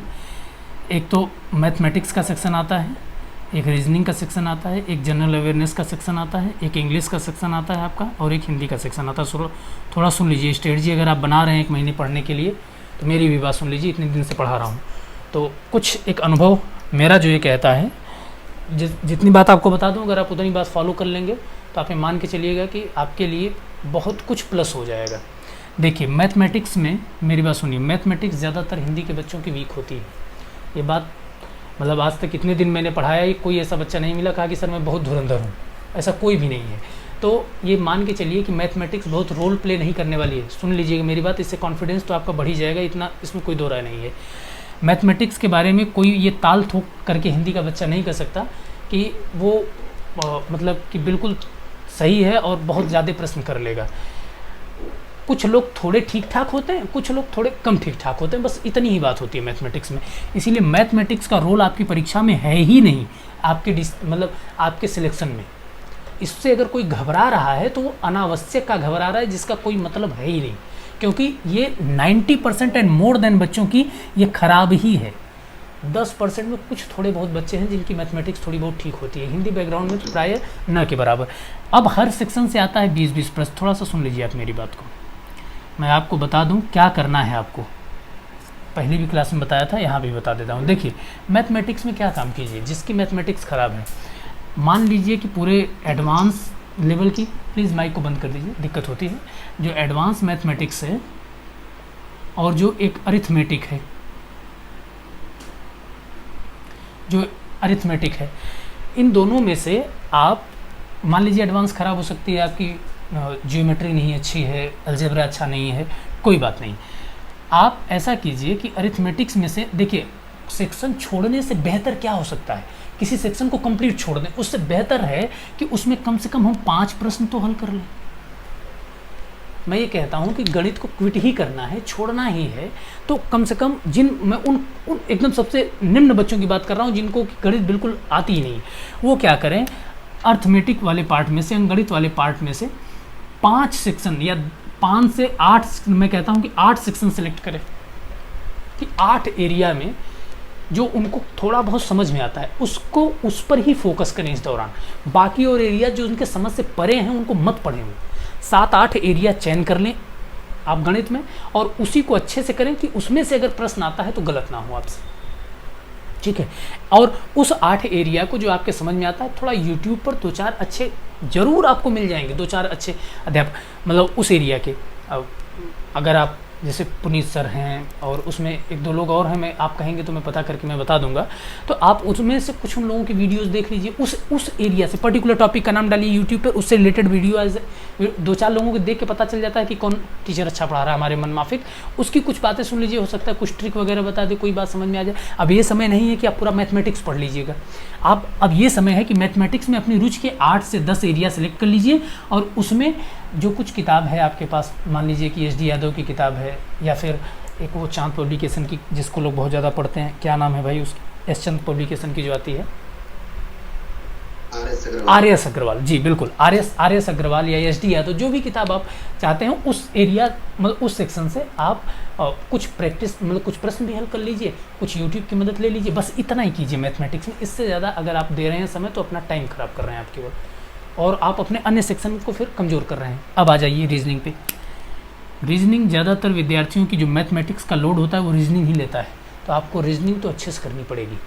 रीजनिंग में ज़्यादातर विद्यार्थी कई सेक्शंस में अच्छा कर लेते हैं, चाहे वो डायरेक्शन का हो, चाहे वो ब्लड रिलेशन का हो, या फिर और जैसे कैलेंडर आदि का जो हो, उसमें कुछ अपनी बधी बधाई ट्रिक्स हैं और उससे बहुत अच्छे से आप कर सकते हैं। मधुकर कोटवे सर का नाम बताया, पहले रीजनिंग ही पढ़ाते थे और बहुत अच्छी रीजनिंग पढ़ाते थे, मतलब ऐसा कि कमज़ोर से कमज़ोर बच्चे को भी समझ में आ जाए, बहुत ही आसान लैंग्वेज में, बहुत ही समझा करके। तो उनके तो जितने आप वीडियो पाइए देखने, जितने वीडियो आप पाइए रीजनिंग के आप देख डालिए, मैं मतलब ये विश्वास के साथ आपको कहता हूँ कि आपको निराश नहीं होना पड़ेगा। जितने भी सेक्शन के पाइए देख डालिए, अन्य कोई वीडियो देखते हैं उसकी जगह वही वीडियो देख लीजिए, तो ठीक है। और रीजनिंग में ज़्यादातर आप प्रयास ये कीजिए कि आप कम से कम 15 क्वेश्चन तो आप सही करें, और ये संभव है। नंबर सिस्टम कि नंबर मिसिंग है, या फिर डाइस का एक अगला वो क्या होगा, या फिर ब्लड रिलेशन क्या है, या फिर डायरेक्शन क्या है, ये सब सारी चीज़ें। और कुछ एरियाज़ तो इससे मिलती हैं। तो आप रीजनिंग पर थोड़ा सा फोकस कीजिए, आप, ये ज़रूरी है। अब देखिए आ जाते हैं जीएस या जीए पर। जीएस और जीए को ही लेकर के विद्यार्थी बहुत घबराता है। इसमें बता देता हूँ 1 महीने में आप क्या कर सकते हैं। सुन लीजिए और ध्यान से।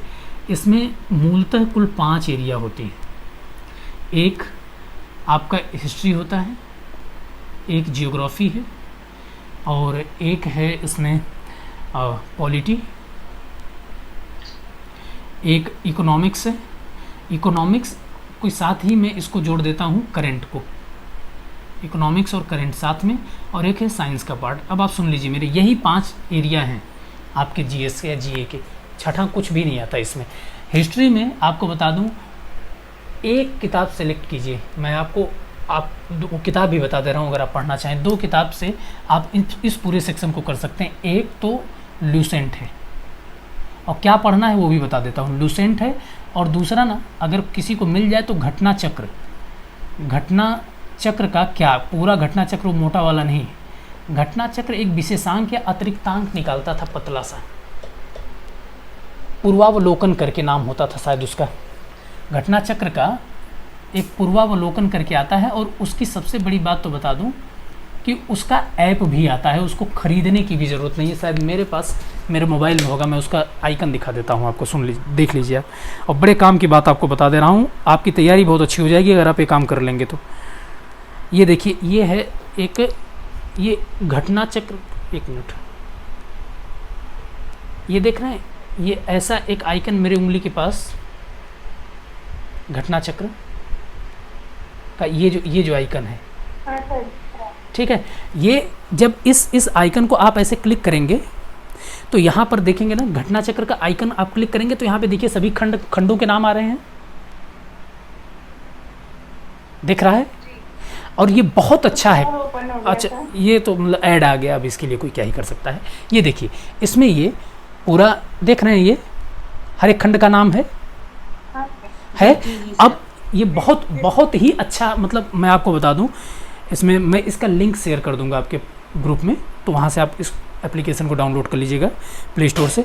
देखिए, अब जैसे यहाँ पर आपको प्राचीन इतिहास से प्रश्न नहीं आते, बहुत कम आते हैं। अब कुछ ना कुछ तो रिस्क लेना पड़ेगा। सबसे ज़्यादा अगर इतिहास आपको पढ़ना है, देखिए मैं समझा दे रहा हूँ, इतिहास का अगर आपको सबसे ज़्यादा पार्ट पढ़ना है तो आप केवल और केवल मॉडर्न हिस्ट्री पढ़िए। आप वनली मॉडर्न हिस्ट्री, उससे इधर उधर कुछ सोचना ही। और जानते हैं, ये देखिए ये कितना अच्छा एप्लीकेशन है।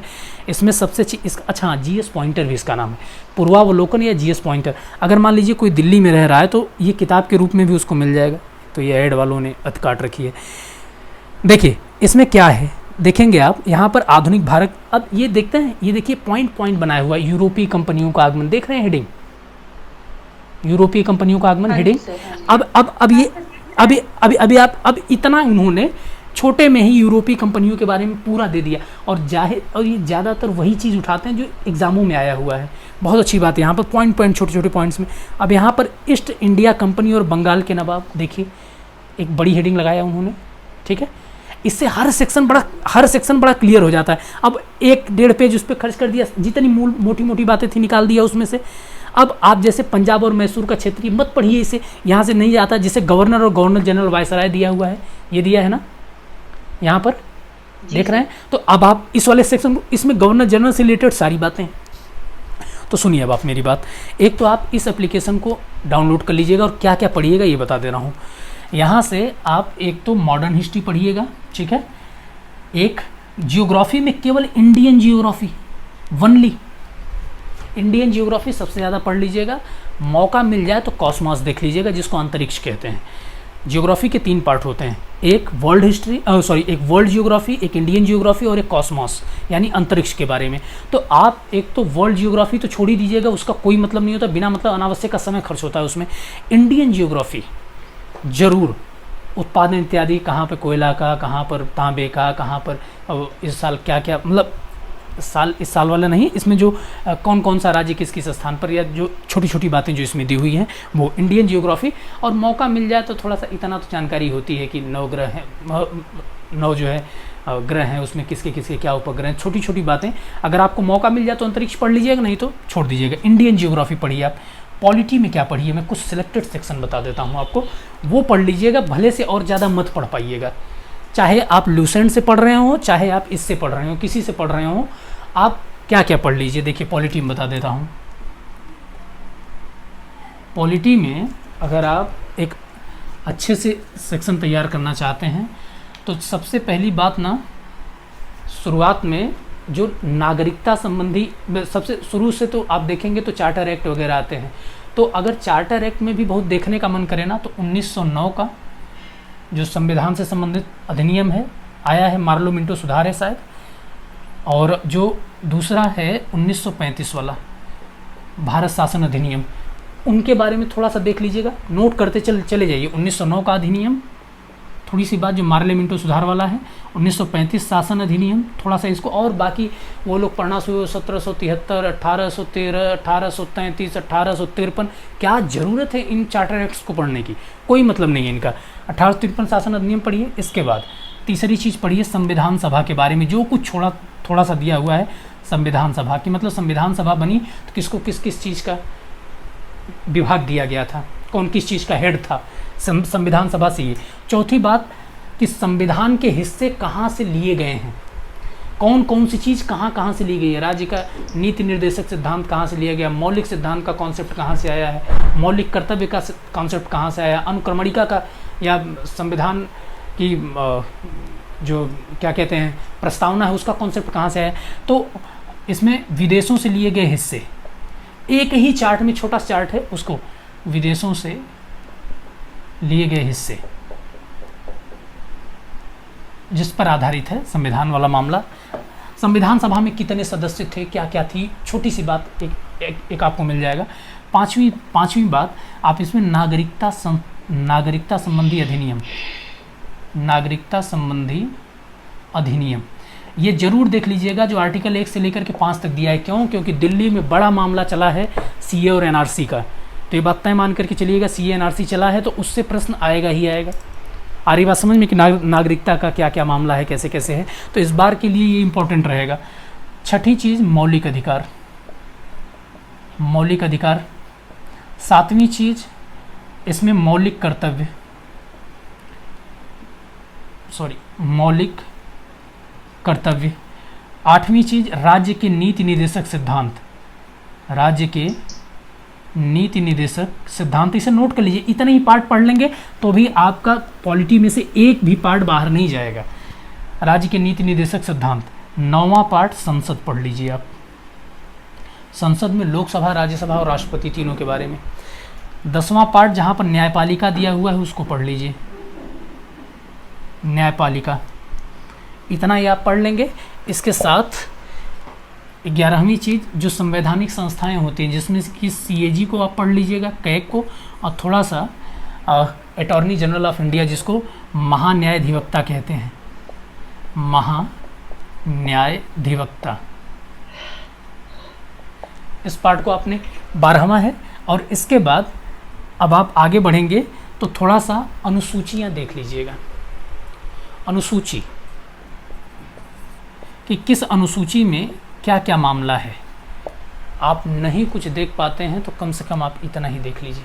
और पीछे एक 14वां पार्ट संशोधन का जो दिया हुआ है, संविधान में कौन कौन से महत्वपूर्ण संशोधन हुए हैं, जीएसटी आदि को थोड़ा सा देख लीजिएगा, ठीक है, कि कब कब क्या हुआ है। बस इतने के अलावा 15वीं चीज़ आप मत देखिएगा। मोटी मोटी अगर इतने में क्या क्या छोटी छोटी बातें अगर आप वो देख लेते हैं तो सारी बात आपकी कंप्लीट है। अब आप देख लीजिए, करंट की बात कर लेता हूँ थोड़ा सा। करंट के लिए 6 महीने तक का ही करंट देखा जाता है। क्या चल रहा है? जुलाई के लास्ट से लेकर के एक ई दृष्टि नाम की पत्रिका आती, कोई जानता है इसे? ई दृष्टि, इस पत्रिका का नाम सुने हैं आप? नहीं सुने हैं तो आज सुन लीजिए। आपको मैं बता, बहुत अच्छी पत्रिका है ये। हर 6 महीने का संकलन निकालती है। आसपास में कहीं भी उपलब्ध है। इलाहाबाद से छपती है, दिल्ली में भी उपलब्ध है और यूपी के भी आसपास के क्षेत्रों में 6 महीने का एक साथ संकलन देते हैं ये। पतली पत्रिका होती है, बहुत ही काम की। आप उतना ही पढ़ पाएंगे, उससे ज़्यादा तो आप पढ़ ही नहीं पाएंगे। मैं आपको बताने को 3-4 और करंट की किताबें बता दूं, लेकिन वो आपके काम की है नहीं। अगर आप दिल्ली में हैं, एक काम आप कर सकते हैं कि अरिहंत का महासमर आता है। मैं नहीं कहूँगा कि आप प्रतियोगिता दर्पण पढ़िए, आप दृष्टि पढ़िए, आप क्रॉनिकल पढ़ लीजिए, मुझे बहुत सारी पत्रिकाएं पता हैं, लेकिन उनका कोई मतलब नहीं है। उतना ही बता दूं जितना आप पढ़ पाएँ। दिल्ली में मुखर्जी नगर के आसपास एक चीज़ मिलती है, वहाँ पर जो अन्य प्रतियोगी परीक्षाएं एसएससी वगैरह और ये जहाँ पर नॉर्मल स्तर का करंट आता है, समसामयिकी महासागर नाम से, उस समसामयिकी महासागर में मूलतः अरिहंत वाला निकालता है हर महीने का, तो उसका वो फ़ोटोकॉपी रखते हैं, पतली पतली फ़ोटोकॉपीज़, और काफ़ी अच्छी होती है वो भी। तो 6 महीने का अगर आप मांगेंगे कि जुलाई से लेकर के आप फरवरी से जुलाई तक का दे दीजिए, तो वो कोई भी मुखर्जी नगर में या गांधी विहार में आप चले जाएंगे तो आपको कोई भी दुकानदार दे देगा फ़ोटोकॉपी वाला, आप कहेंगे वो उठा करके आपको दे देगा वहाँ से। ये सुविधा है। अगर आप हम लोग तो बाहर के हैं तो आप ई दृष्टि बहुत ही अच्छी पत्रिका है, और इसमें हर सेक्शन को उन्होंने बहुत अच्छे से 17-18 सेक्शन होते हैं करंट के। मैं बता दूं, देश विदेश की घटनाएं होती हैं, राजनीतिक घटनाएं होती हैं, पुरस्कार होता है, मृत्यु होता है, और खेल से संबंधित कुछ समाचार होते हैं, नियुक्तियां होती हैं। कुल मिलाकर के 17-18 सेक्शन होते हैं, बस इतना ही सेक्शन होता है, ठीक है। तो वो आप वहाँ से आप पढ़ सकते हैं। 6 महीने का आता है और 17-18 सेक्शन उसमें दिए हुए हैं। राष्ट्रीय अंतर्राष्ट्रीय घटनाओं पर थोड़ा सा ज़्यादा जोर दीजिएगा। इकोनॉमिक जगत में क्या क्या कुछ थोड़ी बहुत बातें, थोड़ा सा बजट देख लीजिएगा। बजट को थोड़ा सा मोटी मोटी बातें उसमें दी हुई होंगी बजट की। फरवरी वाला अगर आप ले लेंगे तो उसमें बजट की मोटी मोटी बातें दे दी गई होंगी एक आध पेज में। तो कितने का बजट हुआ, क्या क्या सारी चीज़ें, कितना आय, कितना व्यय, और मतलब सकल घरेलू उत्पाद वगैरह क्या रहा, ये सब सारी चीज़ें, तो उसमें सब कुछ आपको मिल जाएगा लगभग। तो ई दृष्टि को अगर आप कंसीडर करेंगे तो मतलब अच्छा रहेगा, देख लीजिएगा तब आप लीजिएगा, आपको लग जाएगा कि नहीं ठीक है ये कंटेंट इसका। तो वो तो हो गया करंट का। मिलता है क्या सर? हाँ, ऑनलाइन तो नहीं मिलेगा, ऑनलाइन नहीं मिलेगा। आप किसी अपने नज़दीकी शॉप वाले को कह दीजिएगा, बुक शॉप वाले को मंगवा देगा, वो बिल्कुल मंगवा देगा। बहुत ही चर्चित पत्रिका है भाई, आप नहीं जानते हैं लेकिन बहुत चर्चित है, मैं जानता हूँ इसे। नहीं मिले तो अगर दिल्ली के आसपास हैं तो जाकर के मुखर्जी नगर और इधर गांधी विहार आदि से कहीं से आप ले सकते हैं, मिल जाएगी आपको। अब दूसरी बात ये है, दूसरी चीज़ है साइंस में क्या पढ़ें। साइंस बहुत सारे लोग नहीं पढ़ पाते हैं, पढ़ें भी तो केवल और केवल बायोलॉजी वाला सेक्शन। बायोलॉजी के सेक्शन से कुछ प्रश्न आते हैं, जैसे विटामिन इत्यादि से, पोषण वाला जो पार्ट है ना, थोड़ा सा विटामिन, कार्बोहाइड्रेट वगैरह, प्रोटीन वगैरह से रिलेटेड जो कुछ मोटी मोटी बातें हैं, वो अगर आप पढ़ लेते हैं तो बस जो साइंस वाला जो पार्ट है, बायोलॉजी वाला जो पार्ट है, अगर उस पर अगर आप फोकस कर लेते हैं तो लगभग आपके सारे पार्ट कंप्लीट हो जाते हैं, ठीक है। और आप उसमें इस किताब की भी आप मदद ले सकते हैं, और आपके पास अगर समय तो बहुत कम बचेगा, नहीं तो लूसेंट, इन्हीं पार्टों को चाहे तो आप लूसेंट से पढ़ लें, आपके पास है तो चाहे तो आप इस एप्लीकेशन को आप डाउनलोड करके आप पढ़ सकते हैं। इसमें भी काफ़ी अच्छे तरीके से सारी बातें दी हुई हैं। तो समझ में आ गया कि जीएस में आप क्या कर सकते हैं। जी सर। ठीक है, अब देखिए, अब मैं आपको बताऊं, सुन लीजिए। इंग्लिश वाला पार्ट, इंग्लिश ज़्यादातर विद्यार्थियों की वैसे ठीक होती है, नहीं तो इंग्लिश के पार्ट में आपको अगर बहुत कुछ अगर आप करना चाहें तो पार्ट ऑफ स्पीच को थोड़ा सा आप तैयार कर लें, और थोड़ा सा टेंस को आप तैयार कर लें, थोड़ा सा वॉइसेस आप तैयार कर लें, active voice, passive voice, narration आप तैयार कर लें, और वन वर्ड सब्स्टिट्यूशन जो होता है उसे थोड़ा सा आप तैयार कर लें। तो यही कुछ मोटे मोटे पार्ट हैं अंग्रेजी के, ठीक है। बाकी तो आप जितना पढ़ना चाहें वो आप पढ़ सकते हैं, वो आपकी मर्जी है। मोटे मोटे यही पार्ट हैं, अगर इतने को आप तैयार रखते हैं तो मान के चलिए कि बात लगभग कंप्लीट है। हिंदी का ये पार्ट तो आप पूरा का पूरा उस पार्ट में पढ़ ही लेंगे। तो आपको केवल 4 पार्ट, देखिए क्रैश कोर्स में तो ये पूरा का पूरा कंप्लीट, इसमें तो कुछ है ही नहीं कि जो कि आपका बच जाएगा। तो ये जो 4 पार्ट हैं मूलतः आपको इन्हीं पर दम लगानी है, और उसमें आप कैसे अंग्रेजी वाले में कुछ अच्छी किताबें हैं, जैसे पैरामाउंट की किताबें लोग जो प्लेन टू पैरामाउंट करके नीतू सिंह की किताब आती है, जानते हैं आप लोग? नीतू सिंह जी, उसमें ना बहुत आसान भाषा में कुछ चीज़ें समझा रखी हैं, ठीक है। तो एक तो आप चैप्टर्स उसमें निर्धारित कर लें कि क्या क्या चैप्टर्स आते हैं अंग्रेजी के। वैसे जो मूल चैप्टर तो वही है, टेंस है, पार्ट ऑफ स्पीच है, नरेशन है। हाँ तो कम से कम 6-7 प्रश्न थे इसके। जंबल के थे, रीअरेंज करना। अच्छा तो ठीक है भाई। तो आप मतलब जो भी है, मतलब वो एक किताब है जो ठीक ठाक, मतलब मुझे लगता है कि आसान भाषा में लिखी हुई है, थोड़ा मदद कर सकती है आपकी। उस किताब को आप अंग्रेजी में देख सकते हैं। बाकी देखिए जीएस को लेकर के बहुत मत घबराइएगा, जितना घबराएंगे वो आपको परेशान करेगा। और उसमें कुछ बहुत ज़्यादा देखिए, अगर जो ट्रेडिशनल है इतना पढ़ के जाएंगे, आना होगा तो आ जाएगा। अब जब लगेगा एकदम कोई भी आयोग उतारू हो जाएगा ना, तो फिर वो कोई भी कुछ प्रश्न का उत्तर नहीं दे सकता। तो वो जो आपके लिए दिक्कत करेगा वो सबके लिए दिक्कत करेगा। उसमें बहुत घबराने जैसी कोई बात नहीं है। अगर जितना मैंने आपको बता दिया, अगर इतना आप पढ़ के जाएंगे, आप श्योर मान के चलिएगा कि 20 में से आप कम से कम 12-13 प्रश्न आप बहुत अच्छे से कर सकते हैं। ठीक है, उसके लिए कोई भी किसी भी तरीके से आपको कोई परेशानी नहीं होने वाली है, किसी भी तरीके की कोई परेशानी आपको नहीं होने वाली है अगर आप अच्छे से करके जाएंगे तो। और देखिए आप थोड़ा सा एक टारगेट अपना बना लीजिए, बना के जाना ही चाहिए। मैथमेटिक्स में कम से कम 5 क्वेश्चन, रीजनिंग में कम से कम 15 क्वेश्चन, टारगेट होना चाहिए, बिना टारगेट के बात बनती नहीं है। और जीएस और जीए में कम से कम 12 क्वेश्चन, कम से कम 12 क्वेश्चन, अंग्रेजी में भी कम से कम 12 क्वेश्चन।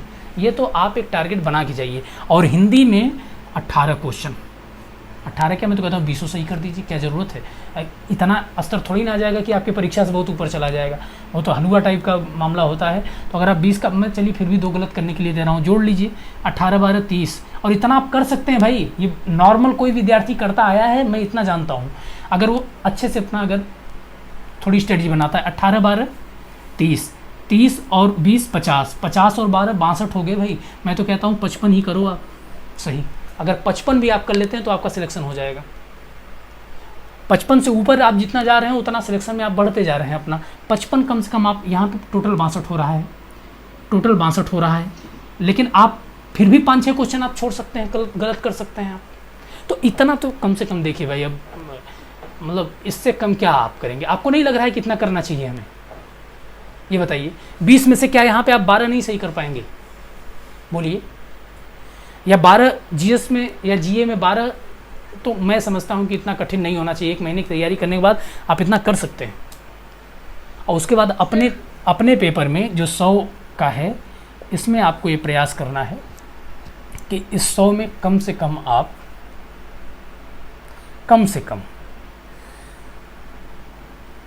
85, कम से कम।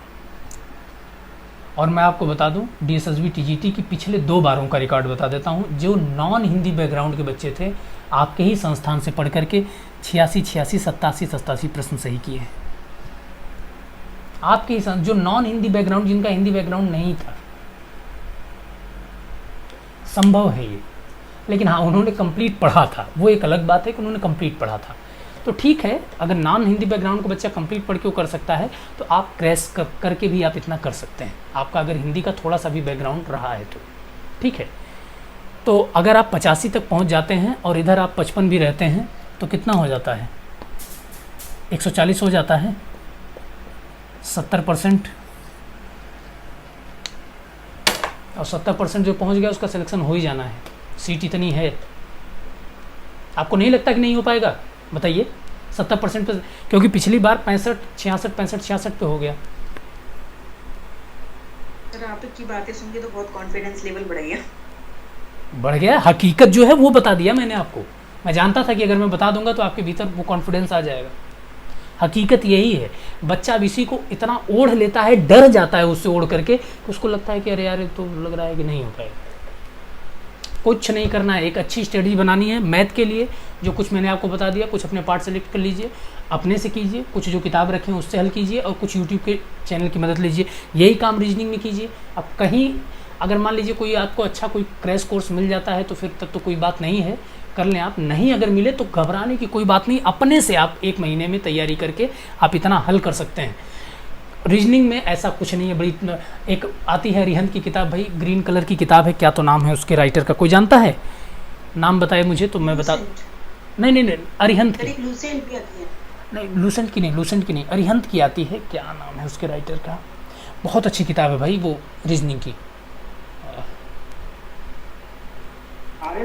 सर? नहीं नहीं नहीं, ना ना ना ना ना कि मुझे नाम याद आ जाएगा, आप मुझसे पूछ लीजिएगा कल। मैं आज सर से कहूँगा, वो वहाँ से कहीं से शॉप से पूछ करके बता देंगे, दिल्ली से अजय सर हैं वहीं दिल्ली में, तो वो वहीं से मुझे बता देंगे। आप मुझे कल आप एक बार पूछ लीजिएगा मुझसे। कुछ सुविधा हो सकता है क्या सर कि कुछ किताबें अगर हम लोगों को चाहिए जो दिल्ली के बाहर के हैं, तो वो संस्थान उसका पैसा लेकर और वो सर भेज दे तो ज़्यादा अच्छा होता है। आप अजय सर से बात कर लीजिएगा अजय सर इसमें अगर आपकी मदद कर दें तो। अगर आप अच्छा ठीक है ठीक है ठीक है, अच्छा मैं कह दूंगा ठीक है। जो भी पोस्टल चार्ज होगा थोड़ा बहुत वो, और जो कॉस्ट होगी वो आप बात कर लीजिएगा सर से। तो इसमें जो है आप ये वाला पार्ट ऐसे, और जीएस वाला पार्ट, जीए वाला जो पार्ट है उसको पूरी तरह किताब से करना है। किसी यूट्यूब आदि चैनल पे कुछ नहीं देखना है, बिना मतलब का कचरा अनावश्यक का पढ़ करके बस दिमाग अपना ख़राब कर लेना है। केवल मॉडर्न हिस्ट्री पढ़िए, आपको लिंक भेज दे रहा हूँ, इस एप्लीकेशन की मदद लीजिए। और एक अगर लूसेंट रखे हैं तो उसकी या तो लूसेंट से पढ़ लें या तो इससे, अगर दोनों मिला के पढ़ लें तब तो मतलब बल्ले बल्ले, फिर तो कुछ कहना ही नहीं है। एक बार 2 बार गुजर जाइए उससे, सुबह उठिए। मतलब जो प्रश्न में ना आते हो उन्हें हम छेड़े ना, क्योंकि नेगेटिव मार्किंग जी हाँ, जो प्रश्न आए बिल्कुल उसमें न छड़ें उसे। जिसमें लगता है कि कुछ जैसे मतलब कि ये चीज़ हो सकती है, थोड़ा सा अंदाज़ा जिसमें लग रहा है, थोड़ा सा उसको हल करने का तो प्रयास करना ही चाहिए मेरे हिसाब से। और अंग्रेजी वाला थोड़ा सा देखिए, जिसकी हिंदी व्याकरण अच्छी होती है उसकी व्याकरण अंग्रेजी की भी अच्छी होती है, ऐसी कोई बात नहीं है। लेकिन ये है कि थोड़ा सा आपको थोड़ा सा एफर्ट तो अंग्रेजी वाले में, अगर आप अंग्रेजी में थोड़ी सी एफर्ट कर देना तो आपका सिलेक्शन हो जाएगा। क्योंकि अंग्रेजी और मैथ में से एक चीज़ तो अच्छी करनी पड़ेगी। अगर इन दोनों में से कुछ भी अच्छा कर लेते हैं तो आपका सिलेक्शन श्योर है। हिंदी के लिए तो आप निश्चिंत रहिए, हिंदी के लिए तो आप मतलब छोड़ दीजिए उसकी चिंता। तो बाकी ये 4 सेक्शन है, और बहुत बड़े सेक्शन, मूल सेक्शन तो 3 ही है। अब 3 सेक्शन के लिए आप इतना परेशान नहीं हो। और एक चीज़ मैं आपको थोड़ा सा शेड्यूल बता दे रहा हूँ, कैसे अपना शेड्यूल बना लीजिए रोज़ पढ़ने का, 1 महीने बता दूँ कि नहीं? जो वैसे पीजीटी का अभी हुआ था बहुत ही आसान था इस बार का तो, और टीजीटी मैंने 3 बार दिया है, और वो पीजीटी से बहुत ज़्यादा मुझे लगता है थोड़ा सा कठिन, पता नहीं क्यों पीजीटी ज़्यादा कठिन है। और पीजीटी बहुत ही आसान था कि मतलब ऐसे लगता है कि तैयारी की होती तो निकल जाता, पर गीता की तैयारी की नहीं हुई। सर इस बार की पीजीटी के जो एग्जाम हुई है उनकी पेपर मिल जाएगी क्या हमें? पीजीटी का? हाँ सर मिल जाएगा, पेपर है संस्थान के पास। मिल जाता तो ज़्यादा अच्छा होता। चलिए मैं उपलब्ध करवा देता हूँ, सर से कह देता हूँ, उपलब्ध हो जाएगा आपके ग्रुप पे। तो रुकिए, देखिए मैं थोड़ा सा आपको शेड्यूल बता देता हूँ कि आज से कैसे अपनी तैयारी कीजिए। कल से सुबह उठ करके ऐसे ही फॉलो कीजिएगा। अगर 1 महीने अगर आपने ऐसे ही फॉलो कर लिया तो तय मानिएगा कि 90% चांस बढ़ जाएगा कि आपका सिलेक्शन हो जाए 1 महीने में ही। देखिए थोड़ा सा पहले शेड्यूल बता देता हूँ, क्या कर लीजिए आप अपना शेड्यूल थोड़ा सा 3 भाग में बांट लीजिए भाई, ठीक है? 3 भाग में आप अपना शेड्यूल बांट लीजिए। और 3 भाग में क्या, मैं तो कहता हूँ 4 भाग में। तो 3 भाग में तो उसका जिसका क्लास कंप्लीट हो चुकी है उसके लिए है। मतलब ये हम एक अपना आजमाया हुआ सा फॉर्मूला है। 6 घंटे क्लास के लिए, ठीक है? जिस दिन होगी कंप्लीट तो उस दिन तो 6 घंटे हो सकता है आपका। 6 घंटे आप मतलब 6 आवर जो है यही फॉलो कीजिएगा। 6 आवर आप जो है सोने के लिए, सोना बहुत ज़रूरी चीज़ है भाई, इसमें कमी मत कीजिएगा, तबीयत खराब हो जाएगी। स्वास्थ्य का सही होना इस समय बेहद ज़रूरी है, बेहद। स्वास्थ्य ही खराब हो गया तो सब कुछ बैठा देगा वो। अच्छा खाइए, जंक फूड से बचिए, चाहे कितना ही मन कर रहा हो, देख करके लार टपक रही हो, मैनेज कीजिए उसे। ख़राब अपनी तबीयत मत कीजिए इस दौरान। 6 घंटे सोने का, 6 घंटे आपको दिया मैंने अन्य कार्य करने का। खाइए, पीजिए, नहाइए, रेस्ट कीजिए, मतलब जो आप कर सके कीजिए। और बचा ये 6 घंटे, ये है आपके स्वाध्याय का। समझ पाए आप? इस शेड्यूल को समझ पा रहे हैं आप? ठीक है, इस शेड्यूल में 6 घंटे आप मेरे साथ हैं, इस शेड्यूल में 6 घंटे आप अपने साथ हैं, और इस 6 घंटे में एक कंडीशन रहेगी, बड़ी हार्ड कंडीशन है, मोबाइल हाथ में नहीं होना चाहिए। समझ रहे हैं आप मेरी बात, मैं क्या कह रहा हूँ? इस 6 घंटे में आपके हाथ में मोबाइल नाम की चीज़ नहीं होनी चाहिए, आपका नोट्स होना चाहिए और जैसे मैं बता रहा हूँ वैसे पढ़ाई होनी चाहिए। ठीक है जी सर। आ रही बात समझ में? इस 6 घंटे में, ये 6 घंटे मैंने दे दिया, आप जो मन में आए वो कीजिए, कोई घरेलू काम कीजिए, जो मन में आए सब कीजिए। आप, आपके लिए समय दे दिया है मैंने 6 घंटे, 6 घंटे सोने को दे दिया है, 6 घंटे। और इस 6 घंटे को आप बांटेंगे 2-2 घंटे के 3 स्लॉट में, 2-2 घंटे के 3 स्लॉट में, या आप 2-2 घंटे के 3 स्लॉट में बांट लेंगे। तो इस 2 घंटे में तो प्योर अपना सब्जेक्ट पढ़ना है, इस 2 घंटे में प्योर आपको फर्स्ट पेपर पढ़ना है, और इसमें 1 घंटा सब्जेक्ट पढ़ना है और 1 घंटा फर्स्ट पेपर पढ़ना है। 3 घंटे बहुत होते हैं, यह आपको लगता होगा। 3 घंटे ना, अगर घड़ी देख करके पढ़ने बैठ जाइए तो उस दिन आपको दिन की कीमत पता लग जाएगी। 3 घंटे बहुत होते हैं। लोग अब इधर उधर इस विषय में मोबाइल चेक करने में, बच्चे से खेलने में, लोगों से बात करने में बिता देते हैं। नहीं तो आप 3 घंटे ईमानदारी से पढ़ के देखिएगा, आपको ये महसूस हो जाएगा कि कहीं ये 3 ही घंटा ना आपका सिलेक्शन करा दे। मैं जानता हूँ 3 घंटे की कीमत क्या होती है, क्योंकि मैं पढ़ाता रहता हूँ ना, तो मुझे पता है कि 3 घंटे का स्लॉट क्या होता है। 3 घंटे के स्लॉट में मैं कहाँ से कहाँ पहुँच जाता हूँ एक ही क्लास में। अगर 3 घंटे का प्रॉपर स्लॉट मिल जाए तो मैं एक पूरा का पूरा एक टॉपिक कंप्लीट करा देता हूँ। तो 3 घंटे की उतनी कीमत है 3 घंटे की। जब पढ़ा करके समझा करके मैं करता हूँ तो आप तो 3 घंटे में कम से कम 2 से 3 टॉपिक आप क्रॉस कर जाएंगे। सुनिए, सारी बात बता दे रहा हूँ, भले से आज की क्लास चली जाए लेकिन मैं सारी बात आपको बता दूंगा। अगर आप इसी पैटर्न पर चलेंगे तो आपका सिलेक्शन नहीं रुकने वाला है। इस 1 महीने में सबसे द बेस्ट आप क्या कर सकते हैं वो मैं आपको बता दे रहा हूँ, अपना पूरा का पूरा अध्यापकीय अनुभव। देखिए, आप ऐसे ही कर लीजिएगा, 3 घंटे अपना सब्जेक्ट पढ़ लीजिए, 3 घंटे आप फर्स्ट पेपर पढ़ लीजिए। ठीक है ना? ये बात समझ में आ रही है आपके एकदम क्लियर? आप इसमें कंफर्ट फील, आप इस शेड्यूल के साथ, मैंने वो तय नहीं किया कि आप 6 घंटे लगातार पढ़िए। आप 2-2 घंटे का एक स्लॉट निकालिए, चाहे जब आप निकालिए वो आप सोच लीजिए, लेकिन एक साथ में 2 ही घंटा पढ़िएगा, उससे ज़्यादा मत पढ़िएगा, ये ज़रूर कहूँगा। ये नहीं कि एक साथ में 4 घंटा पढ़ लिया, नहीं कुछ समझ में आएगा। 2 घंटा पढ़िए, रिलैक्स कीजिए, कोई काम कर लीजिए, सारी चीज़ें, लेकिन 2-2 घंटे के 3 स्लॉट अपने देख लीजिए कब आपका निकलता है। और जिस दिन आपका सामूहिक क्लास नहीं है उस दिन तो आपके पास एक स्लॉट और बच रहा है 2 घंटे का, तो वो तो आपके पास है ही स्लॉट, 2 घंटे का और एक स्लॉट है आपके पास। तो उस दिन तो इधर का 2 घंटा आप इधर भी बढ़ा सकते हैं। जो 6, अब जिस दिन 4 ही घंटे आपने मुझे दिया उस दिन तो आप 2 घंटे इधर हैं ना। आप 15 दिन तो आपके पास 2 घंटे प्लस हैं, हाँ या ना? 15 ही दिन तो आपके पास 6 घंटे हैं, 15 दिन तो आपके पास 8 घंटे हैं। ठीक है, अब आप देखिए, अब आप इस टाइम को, आप चाहे इस टाइम के लिए आप आज़ाद हैं, इस टाइम को चाहे आप कैसे यूज, और घड़ी से यूज करना है, घड़ी से यूज करना है अपने टाइम, जैसे मैंने कहा है वैसे उसमें इधर उधर मत कीजिएगा। अगर 1 महीने में अपना सिलेक्शन आप देख रहे हैं तो देखिए। इसके बाद अब मैं बता देता हूँ आपको अपने सब्जेक्ट को कैसे पढ़ना है, किस तरीके से आप अपना सब्जेक्ट पढ़िएगा, तरीका बता दे रहा हूँ। देखिए, सुबह उठिए, सबसे पहला काम, जब भी नींद खुल जाए, जब भी आपकी नींद खुले, एक दिन में टारगेट करना है 40 रचना याद करना है। क्या करना है? 40 रचना याद करना है। समझ पा रहे हैं? वैसे तो मैं पर डे 25 कहता हूँ, लेकिन 40 आप अगर याद कर लेंगे तो आप बड़े फ़ायदे में रहेंगे। ठीक है? 40 रचना किसकी? ध्यान से देखिए। सर वो बुक्स आपने भेजी है, उनमें से पढ़ना है? नहीं, वो मैं आपको PDF भेजूंगा।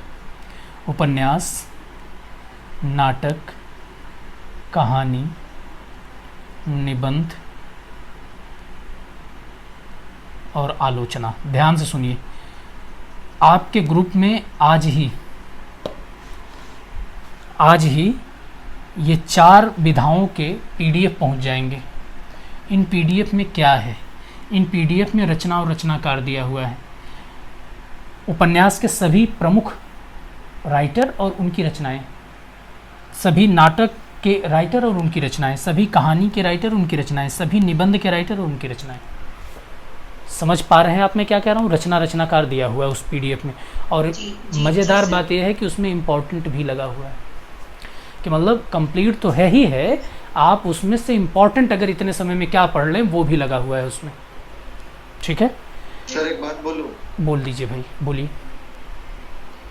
सर, अगर जो भी जैसे पीडीएफ है, अगर आप हमें एक संग प्रोवाइड करते हैं तो हम एक संग जाके सारा जिरोक्स करा लेते हैं, क्योंकि मोबाइल से पढ़ नहीं पाते हैं, और बार बार जिरोक्स कराने से हमारा पैसा भी ज़्यादा लगेगा और टाइम भी जाएगा। हाँ नहीं, मैं प्रयास करूँगा। देखिए जैसे रस छंद अलंकार का है वो मैं आपको भेज दूँगा और इसे भेज दूँगा, ठीक है? तो इतना बहुत मैक्सिमम है। वैसे मुझे और नहीं लग रहा है कि किसी और चीज़ की ज़रूरत आपको पड़ेगी, क्योंकि और मैक्सिमम नोट्स आपके पास है ही है। ठीक है, देखिए पहले सुन लीजिए पूरी बात, ये समझ पाए आप? ठीक है, आलोचना का कुछ 2-3 दिन बाद जाएगा आलोचना का पीडीएफ आपको, उसमें कुछ चीज़ें जोड़नी बाकी हैं। ठीक है, अच्छा ये तो हो गया गद्य वाला मामला। ध्यान से सुनिए, गद्य में सबसे ज़्यादातर रचनाकार ही आते हैं। उसके अलावा जो कुछ इंपॉर्टेंट बातें आती हैं मैं उसके लिए भी बता दे रहा हूँ सारी बातें कि कैसे हम करेंगे। तो देखिए, इस पीडीएफ को लेकर के एक पीडीएफ को शुरू करना है आपको सुबह उठ करके। उपन्यास को कितनी रचना याद करनी है? 40। याद है ना मेरी बात? रोज सुबह उठ करके नियमित, जैसे चाय पीते हैं, पेपर पढ़ते हैं, वैसे उठ करके 40 रचना याद करनी। सुबह उठ के पहला काम खोला रचना, और 40 रचना कैसे याद करनी है अभी ये बता देता हूँ।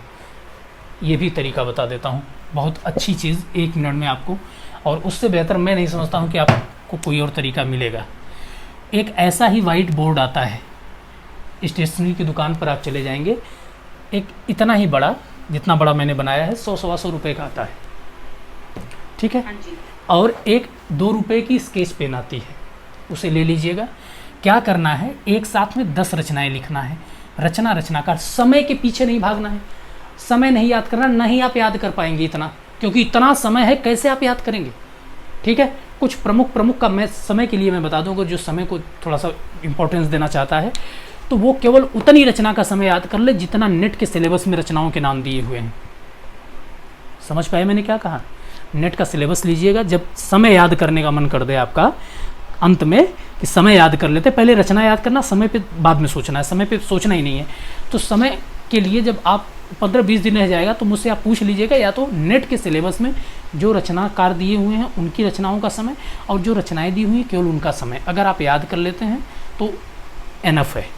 ठीक है, सुन पा रहे हैं आप मेरी बात को? समझ पा रहे हैं?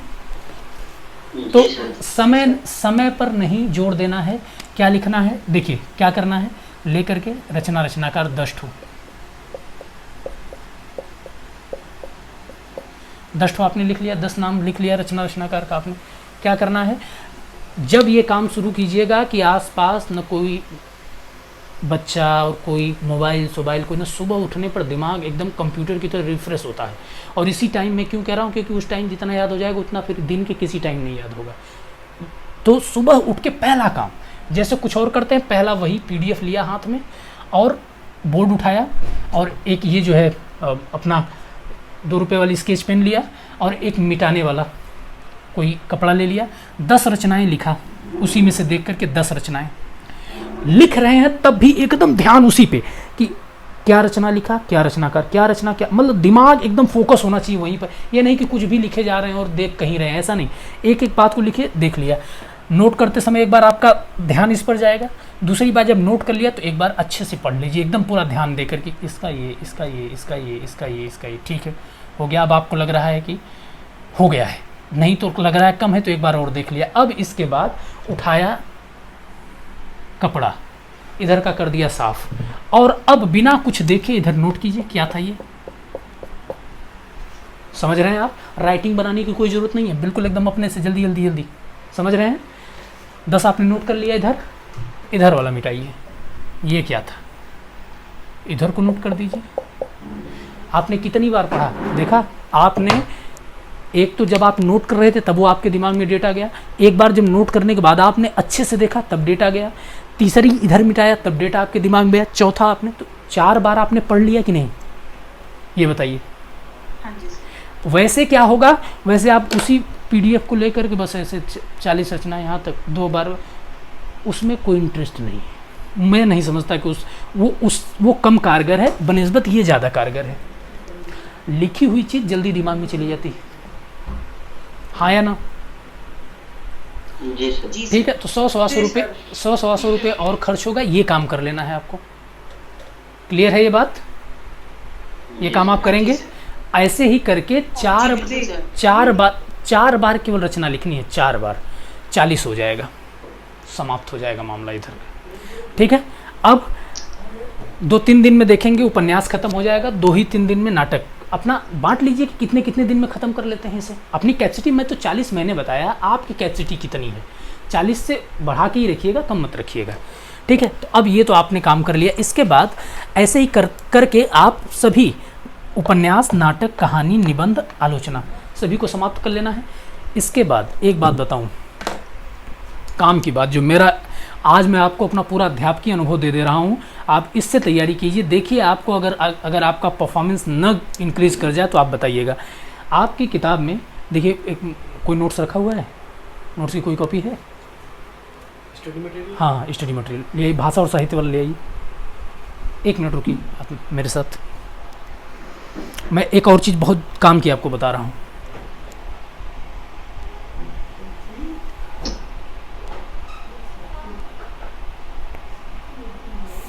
दो 3 दिन में सब लोगों के पास, जिनके पास बचा हुआ होगा, सबके पास, ज़्यादातर लोगों के पास पहुँच ही गया स्टडी मटेरियल और लोगों के पास पहुँच जाएगा। मेल का कब तक आ सकता है एग्जाम डेट? मेल का तो अभी टाइम लगेगा, मेल वालों के लिए तो अभी ज़्यादा डफली बजाने वाला समय है मतलब उनको कुछ और समय मिल सकता है। अब जितना दे दिया उतने दिन तक, तो 14-15 तारीख तक का तो शायद दिया है, उतने तारीख तक तो नहीं होने वाला है, उसके बाद ही आएगा 2-3 दिन बाद। देखिए इधर देखिए, यहाँ पर पेज संख्या 103 पर कथेतर गद्य दिया हुआ है। 103 कथेतर गद्य देख लीजिए, इधर भाषा और साहित्य वाले नोट्स में दिया है ना कथेतर गद्य। आपको क्या करना है, देखिए ये यहाँ से देखिए, एक पेज आत्मकथा है, कंप्लीट आत्मकथा है यहाँ तक, और आप मुझसे इसमें इम्पोर्टेंट लगवा लीजिएगा। जब 1-2 दिन बाद सभी लोगों के पास पहुँच जाएगा तो शाम वाली बैच में, ये सुबह कोई नहीं कहेगा, मैं इसको पहले शाम वाली बैच में, आप अपनी बैच में इसमें इम्पोर्टेंट लगवा लीजिएगा। ठीक है, मैं 15 मिनट 10-15 मिनट दे करके इसमें इम्पोर्टेंट लगवा दूंगा। कथेतर गद्य, अब इसमें पहले आत्मकथा, ये सब मिला करके 300-350 रचनाएँ हैं। ठीक है, मैं इम्पोर्टेंट लगवा दूंगा तो 300 के आसपास हो जाएंगी। और इधर है जीवनी, जीवनी के बाद इधर है यात्रा वृत्तांत, कंप्लीट है ये। अब इसमें आगे और आपको जुटाने की कोई ज़रूरत नहीं है। रेखा चित्र, संस्मरण, संस्मरण के बाद रिपोर्टाज, पत्र साहित्य, इसके बाद डायरी, यहाँ तक डायरी तक कंप्लीट। इसको भी जैसे ही ये गद्य का आप मेन समाप्त करेंगे, आप उसके बाद ये समाप्त करेंगे। इसका इम्पोर्टेंस कितना है मैं बता दूं। गद्य में 2 ही तरह की चीज़ें होती हैं, सुन लीजिए। परीक्षा में जब कोई पेपर बनाता है तो यही पैटर्न फॉलो करता है। एक तो मुख्य गद्य साहित्य है, मुख्य गद्य साहित्य, और एक कथेतर, जिसको कई बार लोग कथा साहित्य कह देते हैं और कथेतर कह देते हैं। तो मुख्य गद्य साहित्य में 5 आता है, उपन्यास है, कहानी है, जीवनी है, उपन्यास है, कहानी है, नाटक है, निबंध है और आलोचना है। ये 5 चीज़ें आती हैं। जितना इन 5 से प्रश्न होता है, लगभग उतना ही प्रश्न कथेतर से होता है। अगर इधर से 20 प्रश्न के करीब है तो इधर 20 ना हो तो 12 से लेकर के 15 तो होगा ही होगा। और मज़ेदार बात कि इधर की टोटल रचनाएं मिला करके कम से कम इधर की रचनाएं मिला करके 750 से 800 रचनाएं हो जाती हैं। इधर की रचनाएं 300 हैं। भले से आपको विधा बहुत ज़्यादा, आत्मकथा, जीवनी, संस्मरण, रेखा चित्र, रिपोर्टाज, डायरी, ये सब मिल जाएगा, ज़्यादा रचना, मतलब विधा ज़्यादा मिलेगी, लेकिन रचना मिला जुला करके 300 मैक्सिमम से मैक्सिमम, मतलब ज़्यादा से ज़्यादा जाएगा तो इतना। और इसमें से मिल रहा है 12 से 15, कई बार तो 15 मिल जाएगा। और इधर मिल रहा है मान लीजिए 700, मान लीजिए 800 नहीं तो 750 ही मानिए, 750 प्रमुख मानिए, तो भी इसमें से मिल रहा है 20 से 25 और इधर मिल जा रहा है 15। तो इसका क्या, इसका आप महत्व समझ पा रहे हैं कथेतर का? ये अनुभव की बात बता रहा हूँ मैं अपने। तो आपको क्या करना है, कथेतर को तो एकदम से रट डालना है, प्रयास कर लेना 2 बार पढ़ जाएगा कथेतर। ताकि कोई चीज़ बचे ही ना। ठीक है, अब ये तो हो गई भाई बात पूरे के पूरे गद्य वाले पार्ट से। एक चीज़ और बताऊंगा, एक किताब है सरस्वती पांडे और गोविंद चंद पांडे की, नाम सुना है आपने? जी सर, सभी लोगों ने सुना है, सभी, हाँ ज़्यादातर लोगों के पास है, बहुत अच्छी बात है। नहीं है तो ले लीजिएगा उस किताब को, हमारे ही सीनियर हैं गोविंद जी, तो भाई सीनियर हैं तो थोड़ा सा एक तो वैसे भी लगाव रहता है। इलाहाबाद, अरे सॉरी, एक बार रिपीट कीजिए। गोविंद चंद पांडे, सरस्वती पांडे, अभिव्यक्ति प्रकाशन इलाहाबाद से छपी हुई किताब है। हिंदी भाषा और साहित्य का वस्तुनिष्ठ इतिहास नाम है किताब का। अमेजन पर भी उपलब्ध है, फ्लिपकार्ट पर भी उपलब्ध है, नज़दीकी किताबों के उस पर। मैं उसमें बता दूं उसमें से क्या कर लेना है आपको। उसमें से अगर आप कुछ कर पाएँ तो आधुनिक काल को पढ़ लीजिए। आधुनिक काल उस किताब में संकलन थोड़ा सा अच्छा है, और साथ में मैं जितना आपको बता दूंगा बहुत सारी चीज़ें, तो वो आपके लिए पूर्णतः एकदम से मतलब दोहराने तहराने जैसी बात हो जाएगी। मतलब मैं एक आपको, जब तक आपके पास आपके क्लास का लिखित नोट्स नहीं जाता है, एक तो मैंने आपको गद्य का नोट्स दे दिया है, आपने शायद देखा होगा, उसमें गद्य का नोट्स है, देखा है कि नहीं? या वो बहुत ही अच्छा, बहुत प्रॉपर नोट्स है, तो उसको आप पूरा अगर पढ़ लेंगे तो लगभग जितनी भी प्रमुख बातें हैं रचनाकारों से अलग, कि कौन उपन्यास किस पर आधारित है, प्रमुख कौन नाटक किस पर आधारित है, और पात्रों इत्यादि से रिलेटेड बातें उसमें मिल जाएंगी। मैं एक और आपको नोट्स दूंगा गद्य का, चलिए मैं उसे दे ही दूंगा, भेज दूंगा आपको, और बता दूंगा उसमें से क्या, उसमें कंप्लीट पात्र वगैरह दिया हुआ है, कंप्लीट वगैरह मतलब सारी चीज़ें उसमें दी हुई हैं। वो है तो हालांकि पीजीटी के हिसाब का या नेट के हिसाब का, लेकिन अगर आप उसको पढ़ डालेंगे, जितना कुछ मैं बता दूंगा उसमें जो कुछ आप पढ़ लेंगे तो आपके लिए बहुत फ़ायदेमंद हो जाएगा। जितना पढ़ पाएंगे, नहीं पढ़ पाएंगे तो भी कोई बात नहीं है, लेकिन निकाल के रख लीजिएगा, वो आपकी बैच के लिए होगा। तो या तो आप उस किताब को ले लें, गोविंद चंद पांडे, एक ही किताब बता रहा हूँ, गोविंद चंद पांडे परीक्षा की दृष्टि से, और कोई किताब मैं नहीं हिंदी के लिए कह रहा हूँ, क्योंकि और तो बाकी सब आप कुछ का नोट्स वगैरह सारी चीज़ें जो मैं आपको दूंगा वो कंप्लीट रहेगी बात, और बाकी हम तो अपना कंप्लीट पढ़ ही रहे हैं सारी चीज़ें। तो आप उसमें से, उस किताब में से जो गद्य वाला पार्ट है, और जो पूरा का पूरा आधुनिक काल ही, पूरा का पूरा आधुनिक काल, जब तक मैं आपको एक बार पढ़ाऊँ तब तक एक दो बार उससे होकर के गुजर जाइए। ठीक है, बात समझ पा रहे हैं आप? सिलेक्शन वाली बात बता रहा हूँ आपको, जितनी बात बता रहा हूँ सारी सिलेक्शन वाली बात बता रहा हूँ, कम से कम में क्या पढ़ने से ज़्यादा से ज़्यादा सिलेक्शन हो जाए आपका। इसके बाद तीसरी बात, इसी नोट्स में आपको पुरस्कार दिया हुआ है, यहाँ पे पत्रकारिता वाले में मैं इंपॉर्टेंट लगवा दूंगा, पीछे पुरस्कार दिया हुआ है। और जिन रचनाओं पर पुरस्कार मिलता है भाई, ध्यान रखिए, वो रचनाएं परीक्षा के लिए बहुत इंपॉर्टेंट होती हैं, बहुत ही ज़्यादा। चाहे इसमें साहित्य अकादमी हो, ज्ञानपीठ हो, व्यास सम्मान हो, जहाँ तक दिया हुआ है उसके बाद आप उसको अपडेट कर लीजिए। गूगल से कर सकते हैं, नहीं तो मेरा जब मैं करवा रहा हूँ क्लास में तो मैं करवा देता हूँ उसको। तो या तो आप तब तक का इंतज़ार कर लीजिए, नहीं तो आपकी इसी किताब में अंत में जैसे 2013 तक दिया है, तो बाकी को अभी आप यहीं बगल में आप नोट कर लीजिए 2019 तक का। उन रचनाओं से सीधे सीधे प्रश्न आता है। जिन रचनाओं पर पुरस्कार मिलता है, मैं आपको बहुत पॉइंटेड बात बता दे रहा हूँ कहाँ कहाँ से प्रश्न आता है, जहाँ पे आपको रचनाओं से जिन पर पुरस्कार मिला है, एक तो वो, तो साहित्य अकादमी शुरू से लेकर अंत तक किस पे मिला है, एकदम रट डालिए उसको कि इन रचनाओं पर मिला है, ये रचनाएं इनकी हैं। साहित्य अकादमी किन किन पर मिला है और किसकी रचनाएं हैं। एक वो ज्ञानपीठ किस पर मिला है, व्यास सम्मान किस पर मिला है, सरस्वती, क्योंकि वो बहुत ही पॉइंटेड चीज़ हो जाती है परीक्षा के लिए। एक बात वो, इसी आपके देखिए, इसी नोट्स में आपके क्या दिया हुआ है, प्रमुख रचनाकारों की उपाधियाँ और उपनाम, ये जरूर पढ़ लीजिए, किसको किस उपनाम से जाना जाता है, सारी बात। एक नोट्स में इससे रिलेटेड और आपको भेज दूंगा, जिसमें ऐसी ही कुछ फैक्चुअल बड़ी मज़ेदार बातें दी हुई हैं परीक्षा से रिलेटेड। तो क्या क्या नाम हैं उनके अन्य, इधर देखिए भाई, कौन सी सभा की कब स्थापना हुई और कौन सी रचनाओं पर क्या क्या फिल्में बनी हुई हैं। तो ये जो पीछे परसिस्ट वाला है, थोड़ा सा पुरस्कार से लेकर के फिल्मों तक, इसको तो एक दो बार अच्छे से रीड कर डालिए। क्लियर है ये बात, समझ में आई? जी सर, जी सर। ठीक है, अब ये मतलब 1 महीना आपका बिल्कुल बिजी रहने वाला है। इस 6 घंटे में आपको यही सब काम करने हैं। ठीक है, जो पढ़ाया जाए उसको दोहरा लेना है 1.5 घंटे में अन्य सारी चीज़ें जो हैं उसको आपको कर लेना है।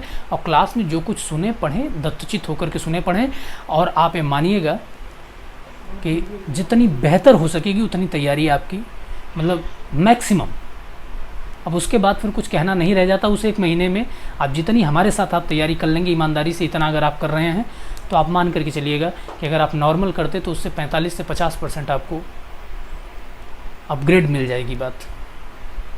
तो आपको लगेगा कि हमने इतना ज़्यादा अपने को और तैयार कर लिया। ठीक है, तो करेंगे भाई? जी सर। जी सर, बिल्कुल सर। सर इसमें सेव मार्क्स कितना हो सकता है? सेम मार्क्स मतलब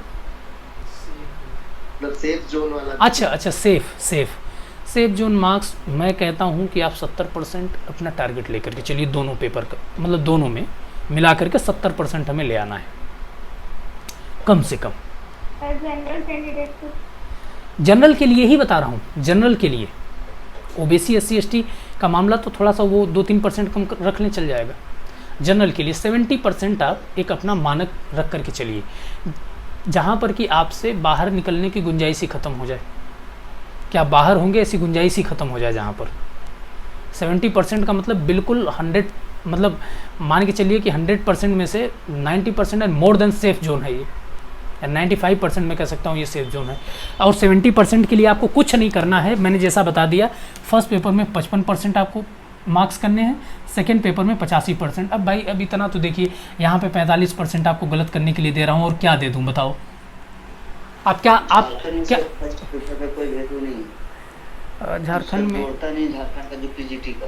अच्छा, तो फिर जहाँ पर नहीं जुड़ता है वहाँ के लिए तो परेशान होने की बात नहीं। अभी DSSB की बात बता रहा हूँ, तो DSSB वाले बताइए भाई, क्या 45% आपको गलत करने के लिए कम है क्या, या छोड़ने के लिए? बोलिए आप, क्या आपको नहीं लगता है कि आपका सिलेक्शन होगा तो आपको पहले पेपर में 100 में से 55 प्रश्न सही करने चाहिए? मतलब ईमानदारी की बात, दिल से ये बताइए। मतलब अगर क्या पीआरटी में मेरे 50 आ गए थे इस फर्स्ट सेक्शन में। 60 50 कोई बात नहीं है, तो 50 से तो 5 बढ़ाया जा सकता है ना, कि नहीं बढ़ाया जा सकता 30 दिनों में?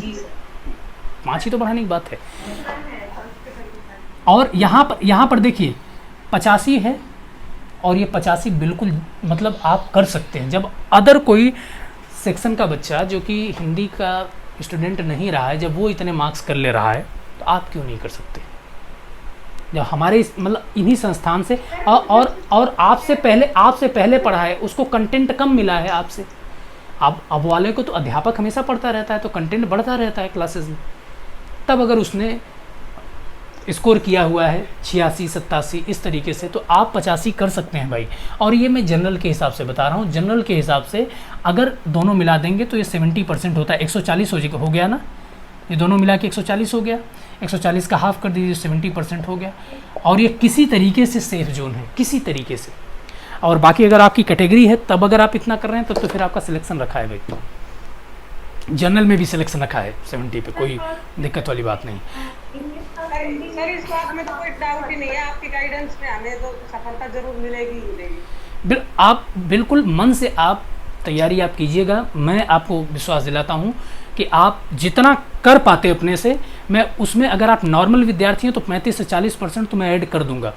अगर आप बहुत मेहनती लेबोरियस विद्यार्थी हैं तो भी मैं 25% कम से कम ऐड कर दूंगा आपके उसमें। बस आप बिल्कुल जिस तरीके से बता रहा हूँ, 1 महीने आप केवल उसी तरीके से लगे रहिए। डेट बढ़ जाती है फिर तो कोई दिक्कत वाली बात नहीं बढ़ती है तो बहुत अच्छी बात है, ले ले एग्ज़ाम, क्या दिक्कत है? सर एक चीज़ पूछना है, मैं कब से बोले यहाँ शायद आवाज़ नहीं आ रही है। बोलिए आपकी आवाज़ आ रही है।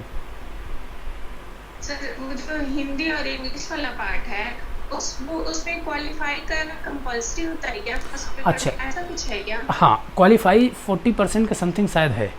तो भाई मैं तो यहाँ 55 की बात कर रहा हूँ, 40 पे रह जाएंगे तो कैसे मामला बनेगा, यही बताइए। सिर्फ हिंदी और इंग्लिश नहीं, पूरे कंप्लीट पेपर में है वो। कंप्लीट पेपर में 40%, पूरे कंप्लीट में, उसमें कोई एक सेक्शन की बात नहीं होती। जिसने भी बताया है गलत बताया है। तो आपको पूरे सेक्शन में मिला करके 40% मतलब 40% सही करने होते हैं। तो यहाँ तो मैं 55 की बात कर रहा हूँ भाई, 40 तो इसके भीतर ही आता है। 40% ठीक करने पे वो तो रैंक जाती है ना, मतलब इसका क्या है? क्वालिफाई होता है, क्वालिफाई होता है 40%, क्वालिफाई होता है 40। हाँ, कि मतलब आपकी अगर 40% से कम रह जाता है फर्स्ट पेपर में, फिर आपका सेकंड पेपर नहीं चेक होगा। तो कल ही मेरे पास नोट्स पहुंचे थे, तो उसमें कवर पेज पे मेरी बहन जो सरोज है उसकी फोटो लगी हुई थी। तो हमने सबने देखा तो बहुत खुशी हुई, और उसके पास भी मैंने फोटो भेजी कि तूने देखी नहीं है, तेरी फोटो लग रही है। तो उसको 4 सिलेक्शन मिले थे सर। एक बार आपसे तैयारी की थी, पीजीटी डीएसएसबी के लिए थी, तो उसके 4 सिलेक्शन हुए। नेट भी क्वालिफाई हो गया, केवीएस में भी हो गया, डीएसएसबी में टीजीटी पीजीटी 4 हुए थे उसके साथ। आप तो इसमें तो कोई शक ही नहीं है, आपके गाइडेंस में तो होना ही है। नहीं बिल्कुल, देखिए आप, मैं पूरा प्रयास करूंगा, मुझसे जितना बेहतर हो सकेगा। मैं मतलब मेरा ये मानना है कि अध्यापक होकर के विद्यार्थी का हाथ बीच में नहीं छोड़ना चाहिए, और विद्यार्थी को एक पूरी स्वतंत्रता देनी चाहिए। विद्यार्थी स्वतंत्र है, उन्हीं से पूछिएगा। बहुत तारीफ करती है, कहती है कि हमारे सर से अच्छे कोई सर हो नहीं सकता। अरे चलिए, विद्यार्थियों का स्नेह ही तो है। आज मैं यहाँ पे खड़ा हूँ तो केवल अपने बच्चों के स्नेह की वजह से। उन्होंने लगातार मुझे रिजल्ट दिया। उन्हीं की बैच में थी, माया जी का नाम है, पूछिएगा 9वीं रैंक है उनकी जी, उनकी 9वीं रैंक थी हरियाणा पीजीटी में, और आज वो पढ़ा रही हैं। और तब उन्होंने वो तैयारी की थी जब जो है क्या कहते हैं वो मतलब पुलिस में कार्यरत थी। वो ड्यूटी करती थी, आती थी, पढ़ती थी, और उसके बाद जो है उन्होंने जेआरएफ निकाला, उसी बैच से जेआरएफ निकाला उन्होंने। उसके बाद जो है डीएस मतलब हरियाणा पीजीटी में आज उन्हीं के घर के पास सिलेक्शन मिल गया है। खैर सरोज जी और मतलब जो अच्छे विद्यार्थी हैं उनके लिए कभी कोई रुकावट नहीं। कॉन्टैक्ट टीचर थी, 8-9 साल से कॉन्टैक्ट पे काम कर रही थी वो, लेकिन अब उसके 4 सिलेक्शन मिले तो उसने फिर डीएसएसबी की जॉब ज्वाइन कर ली, घर के पास ही है वो भी सर। चलिए, मुझे कभी मौका मिला अपने सभी बच्चों से मिलने का तो मैं एक मीट करूंगा और अपने बच्चों को बुलाऊंगा। उन्हीं की वजह से आज जो कुछ है सब कुछ उन्हीं बच्चों की वजह से है। आप भी बहुत लोगों को बताती है। नहीं बिल्कुल, आप बताते हैं कि आप उनके पास पढ़ो। चलिए, बस अब आप लोगों का स्नेह आपका भी होगा तो आप भी कहेंगे। संस्थान आपका ऐसे ही, परिवार ऐसे ही बढ़ता है, किसी का परिवार ऐसे ही बढ़ता है। उस परिवार के लोग ही उसमें लोगों को ले आते हैं, चीज़ें बढ़ती हैं, वो परिवार बढ़ता जाता है। तो खैर हमारा एक परिवार है और ये निरंतर बढ़ता रहेगा। बस ध्यान, आपने जितनी बात आपको बता दिया है, ये काम आप करेंगे कल से, बताइए भाई। जी सर। ठीक है, तो चलिए भाई, कल कल आपकी क्लास 5:30 बजे से लेकर के 5:30 से 8 बजे तक होगी। आज तो मैं नहीं पढ़ा पाया आपको, क्योंकि आज तो बहुत सारी बातें थी, सो कर लिया मैंने आपसे। कल आपकी आज वाली क्लास की पूर्ति मैं कल करूँगा। कल आपको शाम वाले टाइम में अमीर खुसरो और विद्यापति दोनों लोगों को पढ़ाया जाएगा, कंप्लीट कराया जाएगा। और परसों से आप सुबह तैयार रहिए 8 बजे, ठीक है? कल छुट्टी नहीं रहेगा ना, जैसे अल्टरनेट छुट्टी रहता है? नहीं, कल किस बात की छुट्टी रहेगी? कल तो मतलब आज तो छुट्टी ही हो गई ना, ये तो आज तो क्या, हाँ आज तो छुट्टी होगी। अब आज अगर हो गई होती तो आज अगर पूरा पढ़ा दिया होता शाम को तो कल मैं छुट्टी कर देता, लेकिन आज तो पढ़ाया नहीं, तो कल उसकी क्लास चलेगी।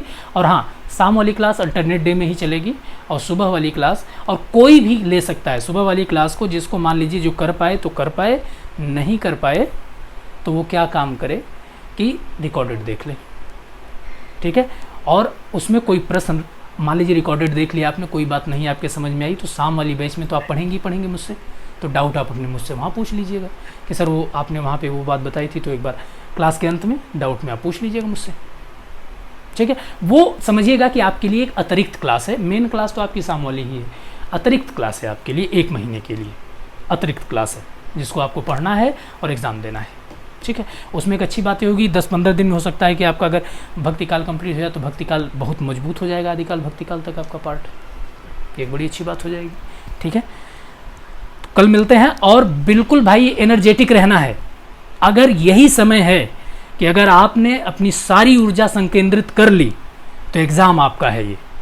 और अंतिम समय में तमाम लोगों ने अपना, मतलब इस दुनिया में तमाम लोगों ने अंतिम समय में ही अपना नाम रोशन किया है, और आप भी कर सकते हैं ये बिल्कुल। अगर अरुणिमा सिन्हा नाम की एक लड़की कटे हुए पैर से एवरेस्ट पर चढ़ सकती है तो इस दुनिया में कुछ भी हो सकता है।